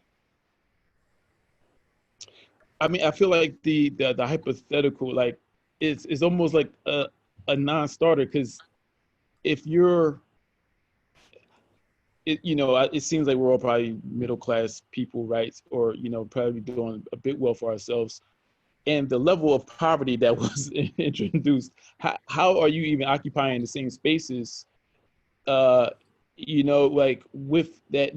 This isn't about classism or anything, but where have we seen examples of this happen, right? Where it's like someone's making six figures and someone is below the poverty line. Like, where do they intersect? Yeah, that's a real thing. Yeah, I'm sorry, that's a real thing, but I think it's more so about the wealth part. Establishing and owning wealth and knowing wealth. A lot of us, and most of us have been in the military sector, where a lot of us did not come from a whole lot of wealth. We joined the military to establish some type of stability or acceptance or level of a foundation to get us where we are now.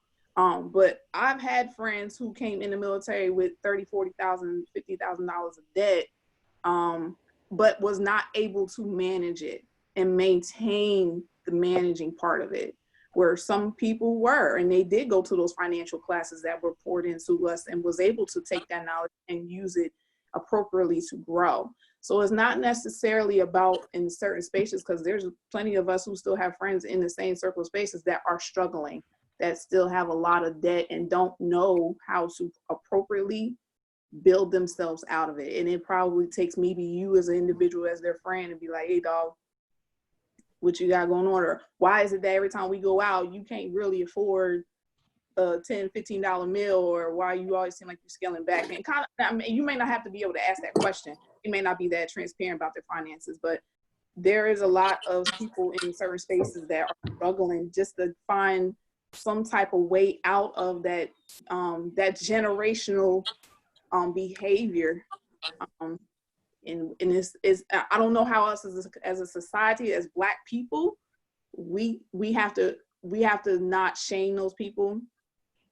It's all about taking and helping them grow what we've learned and having that ambition. I think it just comes down to just simply having that ambition. A lot of people just don't have it. We have a question from the audience. It says, so this poses the next question. Ladies, does it bother you if you're the breadwinner of the relationship? If it doesn't bother you, why do you guys always bring it up in relationships? Ladies? Somebody's I'm trying to figure out what lady he talking about, because yeah, I don't know, but like I've been in relationships I've been in relationships where I absolutely was not the breadwinner, and like I've never had a partner bring it up to me. So like I'm not exactly. And that's the thing. Most women, and I'm just gonna speak generally here, most women don't. We typically don't. I think, I don't know. I was even making a face. Wait. That feels like television. That feels like your experience is informed by television. I'm gonna be really frank. I, in almost all of my relationships, have been the one making the most money. And I'm completely comfortable in that. And I've had so many transparent conversations with my husband about money. And I think so much of it comes from different places. And one of it is that I want us both to be comfortable with talking about money. Like we talked about money even before we were like officially dating, because we've both struggled financially in the past. We still struggle today. We struggle from like our generational idea of money and growing up as immigrants who came from East Africa and were brought here for the whole idea of like a better life and prosperity. And, you know, America, it brings you all these great things, and having to understand how to work with the American dollar, how to work with making money, saving money, investing money. I mean, kudos to my husband, because even though I'm making so much more, he's so financially literate and savvy, and he's consistently thinking about his finances, how he's going to tackle his student debt, how he's going to invest in stocks. Like even right now, he's sitting next to me and he's reading a book about stocks. Like I might be making more money, but I'm like, I don't know what to do with it. And like, you have to just bring something to the table besides just that, like actual money, the monetary money. And sometimes that is helping out in other ways. Sometimes that is learning how to be better with money, learning how to make more money, and realizing, okay, as a unit, if this is the life we want, can we afford it? And if we cannot afford it, how are we going to get there? It shouldn't look like I'm paying half, you're paying half, or you're paying more and I'm paying more, but it has to look like whatever we as the two people in this marriage want it to look like. And I think generally that it's the mindset, not the money. Yeah, and I want to go back to like the very beginning of this conversation about being picky about who you're dating. Why would you date somebody who would do that anyway? Like, why would you date? Huh? Go ahead. I'm about to go off for a second, so go ahead. For it. I just like honestly, when we're talking about who we're going to date and what characteristics we want in a partner, why are you dating somebody who will throw like, if I was dating somebody who made more money than me and we're cohabitating, like, and they brought up, I make more money and I pay this bill and I pay that bill, well, that would be the end of the relationship right there, right then and there, right? I'm not going to date somebody who would do that. That's garbage, right? So. But also, are we always bringing it up though?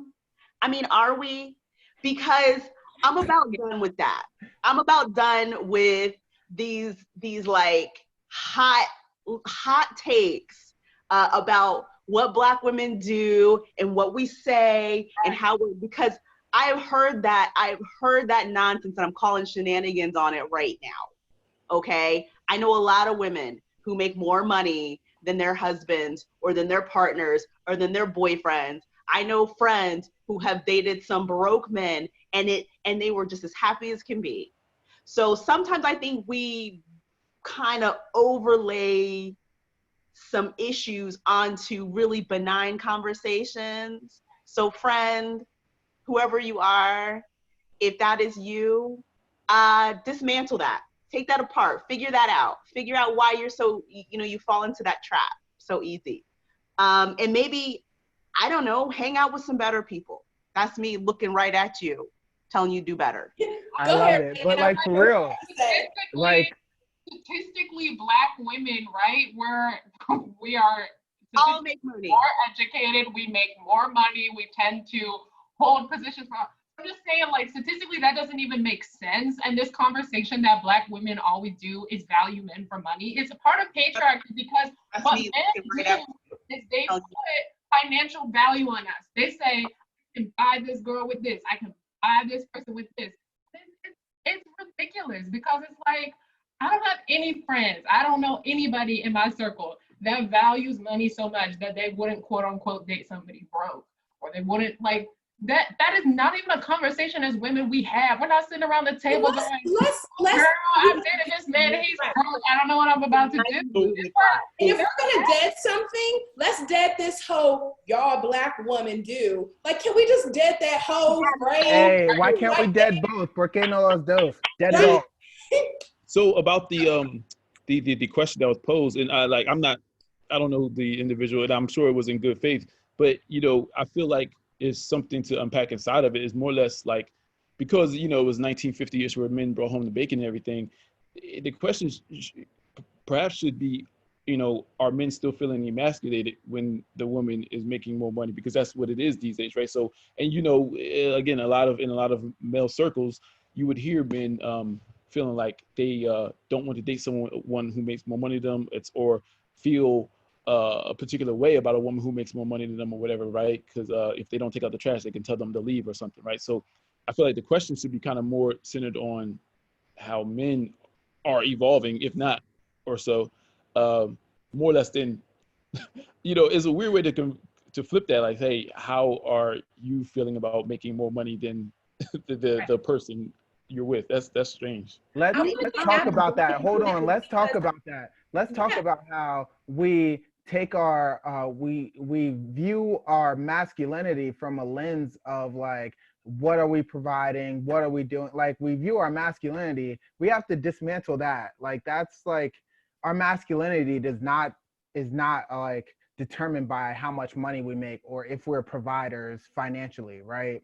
And I'm not saying that because like you shouldn't try to financially provide for your family or for your loved ones if you can, but like you shouldn't try to tie your masculinity to that so hard, right? Well, that would ask Adam a question. That goes right in line with what we were talking about before, where we are raising, like, how are we raising our men? Because part of this conversation, this breadwinner conversation, is the flip side of that, and it's a totally patriarchal conversation, is that fathers should be out and earning money, and the mother should be home, nurturing children. And so this vulnerability that men are supposed to have isn't necessary because they don't need it. They need to be out in the world conquering. And it's like, well, if I'm not making money, what am I doing? Am I at home with the children? Am I taking care of the children? Am I taking care of the home? And I need that to go away. Let me tell you something. Some of the raddest men I know are stay-at-home dads who take care of their children. They are amazing people. And I need to see this revolution where Black men, and it's happening statistically, it happens already, but where we elevate in culturally this idea that Black men are amazing and have amazing relationships with their spouses, with their children. They are nurturers. They are not, their sense of value isn't external. It isn't what the world rates them at. It is their relationships and the people that they are building. I want to ask Adam this question. Wait, I want to ask Adam this question for a minute, because Adam, didn't you have to deal with this? I mean, in a military sense, when Jada outranked you, like, how did that affect? Did it affect you at all, or were you? No, absolutely not. Because hey, if my woman makes more than me, that's more money in my pocket. That's the way I saw it. Hey, of course, when I was younger, I probably would have thought differently, but as of now, yeah, I'm good with it. I'm actually looking forward to be the stay-at-home dad. She don't know it yet. Oh, hold on 1 second. Come here, you can say hi. He wants to say hi to Mr. Will. What's up, Lanky Tang? All right, I think it's more than just a narrative that Black men are good at keeping house. It's more than just a narrative that Black men are good at taking care of the people they love. We are, right? Black men, we are. You guys are, we are as a whole. We're good at rearing our children. There's studies that say that we're actually better than any other demographic at spending time with our children and rearing our children. So that's real scientific fact right there. But the problem comes when we like tie that to like our sense of self-worth, right? Like we are not, if we tie not being out in the world conquering, like Jamila says, to our sense of self-worth, when we aren't doing that, we're going to feel undervalued, right? So like that we can be awesome at it all. And there's a time and a place to go out and conquer the world and make the money and do all the things. And there's also a time and a place to like sit at home and take care of the home and support your significant other when they're doing it. So, but you know, that train of thought is very primal, right? It's like, you know, hunter gatherer, you know, nature, nurture type of thing. So how do we, you know, dispel all that from us, right? Like, you know, we can give lip service to it all day, but how do you really get to it at the core of it? Go to therapy. Therapy, thank you. Therapy. So Right. I agree, right? I agree with that, but like, you know, one has to know, like unless sometimes you don't know what you don't know. That's why we're having these conversations right now. Yeah, you're right. I agree, right? Community. But then it takes therefore it takes us. Reagan. Oh, I'm sorry. No, I was just saying, like, right, we have to start having these conversations as a community. We can't just like Exactly. talk about it. Like that's a big thing. We have to talk about it, and then you know that's what we're saying. Therapy, like, go talk about it, because you're not gonna get rid of it unless you talk about it. You know what? I've noticed too that. Oh, I'm sorry. I just want to make this. Oh, okay. sorry. I just want to make this point with this question that was posed, just quick. I feel like in general we shame Black women a lot for their opinions and their feelings. And I just want to say, like, there are maybe some Black women who really do want a very wealthy person in their life, and there is nothing wrong with that. And we don't need to shame people for their preferences or their choices. So that's all I'm going to add. I don't need to have a conversation with my sisters about why we prefer or don't prefer wealthy people. Like, I'm not going to have that conversation because I don't need to. That's her business. Yeah. That's your business.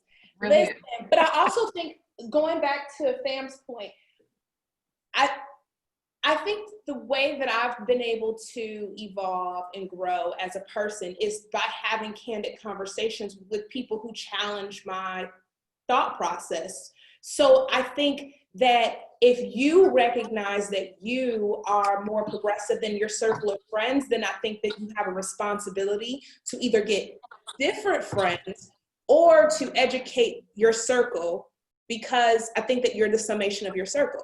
And so if your friends are macho, manly, or if your friends as females are these strong, independent minded women who don't know how to be soft and vulnerable, who don't know that their body is theirs and theirs alone, then I think that it's our responsibility as people who love them to educate them. We have another guest, Darnell Johnson, in the building. How are you? You look dapper. I see you got your little collared shirt on. Look at you. God bless you. Thank you, Ms. LBM, for the invite. I do apologize for being late. I had an emergency meeting I did tune in a little bit during this roundtable. You guys are doing an awesome job. Great discussion and conversation. Phenomenal dialogue, and I do apologize, Mel, for being late. Thank you again for the invite. No worries, you guys. Okay, so we're at our last question before we log off, you guys, and I want to hear your perspective on this topic that we've been talking about this entire time. What are your final thoughts on Black love? I want each people to go around. So the first person I see is Jamila. What is your thoughts on Black love? Oh, she's muted. Oh, I'm sorry. To me? Okay, yep. I'm wrestling with the baby. I'm good. So listen, my final thoughts on Black love. I think we've got a lot of work to do. I think this conversation has illustrated that there's so much work to do in ourselves and in our communities and so many conversations to have.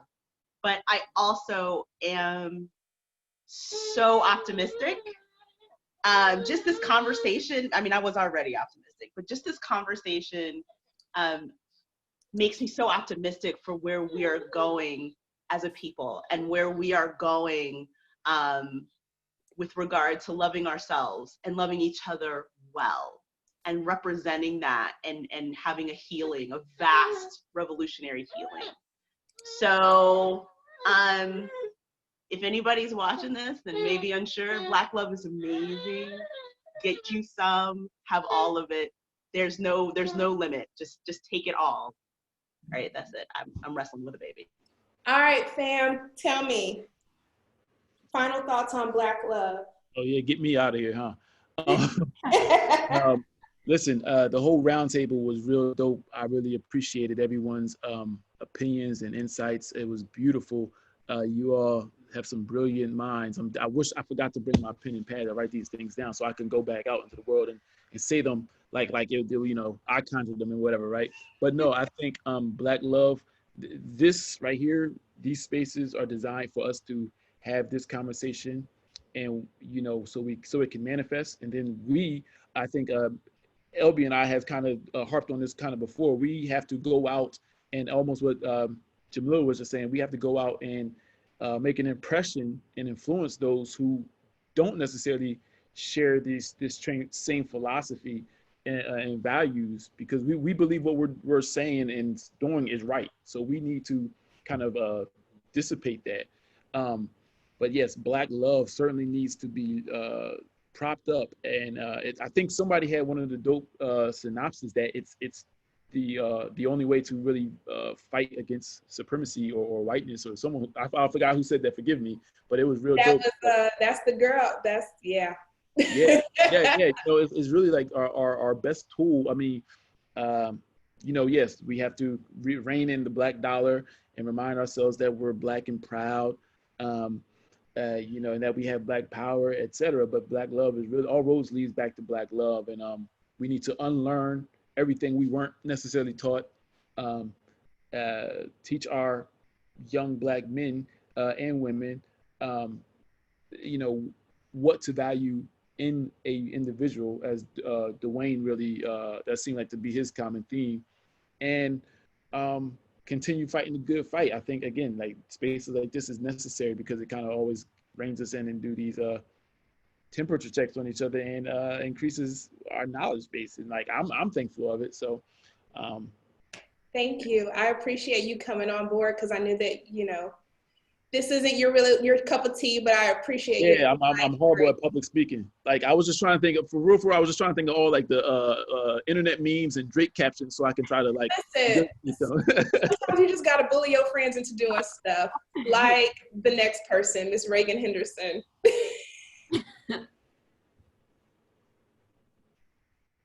Biggest takeaways that I've heard, and I think it's been like a really consistent theme, is really loving yourself and really taking that time to heal. I think so many of us, if not all of us, have been through, trauma, whatever that may be. And there's a lot of healing to be done in our community. And I think love can really come out of healing. So I just personally say, like, take that time to heal yourself. And then extend that healing to the rest of the people in your community and our community, and extend that love from there. Like, I really think that's so important. So that's all I have to say. I also have to log off a little bit early, y'all. I'm sorry. It's So okay. We great appreciate talking to you. everybody. Thank you. Also, please friend request me. I love seeing everybody and getting to know everybody. All right, Adam, what's your final thoughts on Black love? Well, first of all, I'm kind of like with Richard. Like, I didn't want to come on here. This really ain't my thing either, especially live. But I guess my wife kind of threw me at the oops, so I had to jump on. I couldn't let her down and be on here by herself. But for me, I'm just keeping it simple. Black love is beautiful. Black love is powerful. Black love is, and it is, what we make it. Awesome. Thank you. I appreciate you. You know, you my brother from another mother. You done did a lot for me and my baby. Got him No doubt. standing up peeing, so I appreciate that. Much love. Much love. I think Jada's getting dressed right now, so we're gonna skip her and we're gonna go to the beautiful blushing bride. I just want to say congratulations to you one more time. Your pictures were beautiful, and I'm so happy for your union. I really am. Thank you. And it felt like I was going back and forth, and we were talking about dates, and we were talking about when we should do things. And it felt particularly important to get married right now with everything that's going on with, you know, like the revolution and Black Lives Matter. And it just felt like this moment where we could actually just be two young Black people in love and celebrate us and celebrate how far we came. Like the whole ceremony, I was just tearing up because I was like, this is for every single young Black life that has been taken way too soon. And that's why I think Black love is resistance. Black love is revolutionary. Like the fact that two people who are overcoming generational trauma, violence, and so much even self-hate that you have to get past, that, you know, maybe two white folks in a relationship together aren't facing, is so beautiful to me that we were able to do that and meet each other and grow from each other. And I think the biggest thing I want to say about Black love is that define it however you want to define it, and define your own relationship with the person or persons you're in a relationship with. It's not about, this is what someone said, this is what culturally I've been told, this is what my mama and daddy taught me, and this is what my friend said it should be. You really just got to sit down with the person you're in a relationship with and figure that shit out, because it's going to look like however you want it to look like. Like I made a point, even in just the ceremony, to make decisions for ourselves and decide, what do we value as a unit and what do we want in that ceremony? And that was like a starting point for a lot more prioritization of our values as a unit, what we want, what we need out of this relationship. I just think it's so important because so many relationships can get so messy with other influences, you know, the internet, what your girlfriends or what your boys tell you you got to do. Like, just do you. It's you and whoever you're in this relationship with. So I hope Mr. Smith, can you tell us your final thoughts on Black love, Mr. Smith? Yeah, sure. I was trying to find my mute button. It was like it wasn't working. So I said in the beginning, Black love is the radical act of loving yourself and your community in a world that's designed to dehumanize and devalue you, right? But it's also an active word. It's a verb. It's the action of committing to making yourself the better version of you. Like many others have said, you know, regardless of what you learned or didn't learn, and helping the people you love become the better version of themselves. So that to me is Black love, and your community become the best version of itself. And that is Black love to me. What about you, Mr. Johnson? Well, to me, coming in on the tail end, Black love to me, it reflects the power of the African American community, where it determines where the African community can go, how far they can go. To me, Black love is a representation of Greenwood, Tulsa, Oklahoma, Yamacross, Savannah, Georgia, the Black Bottom, Detroit, Michigan. Without that mode, that union of Black love, we wouldn't have had those Black empires, those Black Wall Streets. Black love, and I agree with Mr. Smith. You first and foremost, I learned after my first marriage, and what I'm going through now, that you first have to accept yourself, know thyself, and love thyself. And I also want to say that when it comes to Black love, that's understand and remember that Black love is on the rise again. African American fathers are in the homes like never before. Like, you know, it's been years that we didn't see the numbers that we have seen, and I love you guys. I think for the opportunity, and hopefully I answered your question, Ms. Elby. Thank you. Absolutely. I think Jada's gonna come back, but I guess I'll answer the question for myself too.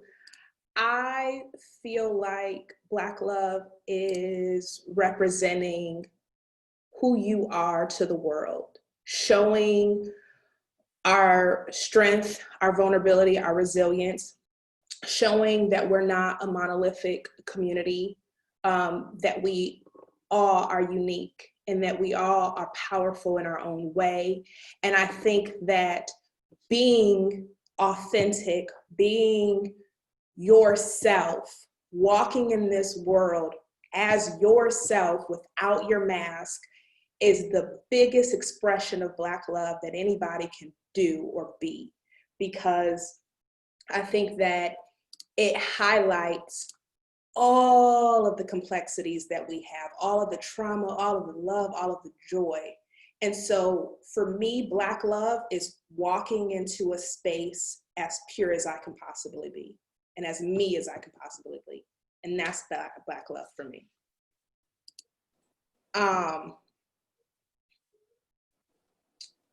Someone said that Black love is not a pair of socks where one fits all, so carry on, millennials, from a baby boomer.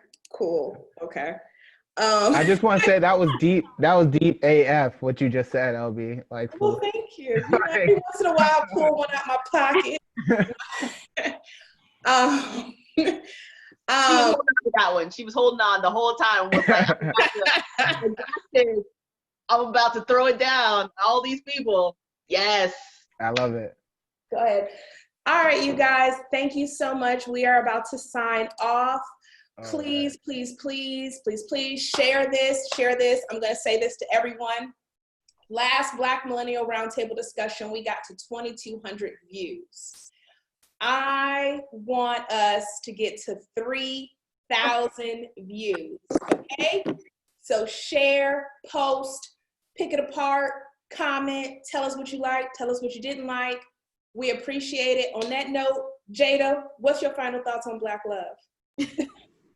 Sorry, y'all, I had to go to work real quick. But Black love, one of my comments, what is sacred?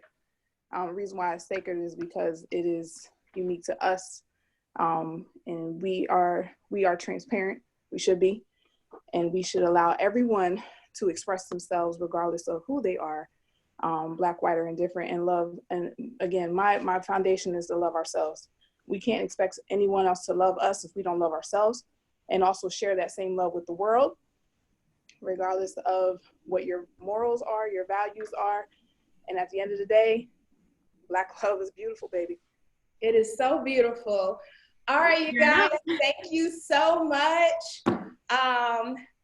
Oh, I'm sorry. Listen, people, audience, everyone, the next Black Millennial Roundtable Discussion is August 13th, Thursday, August 13th.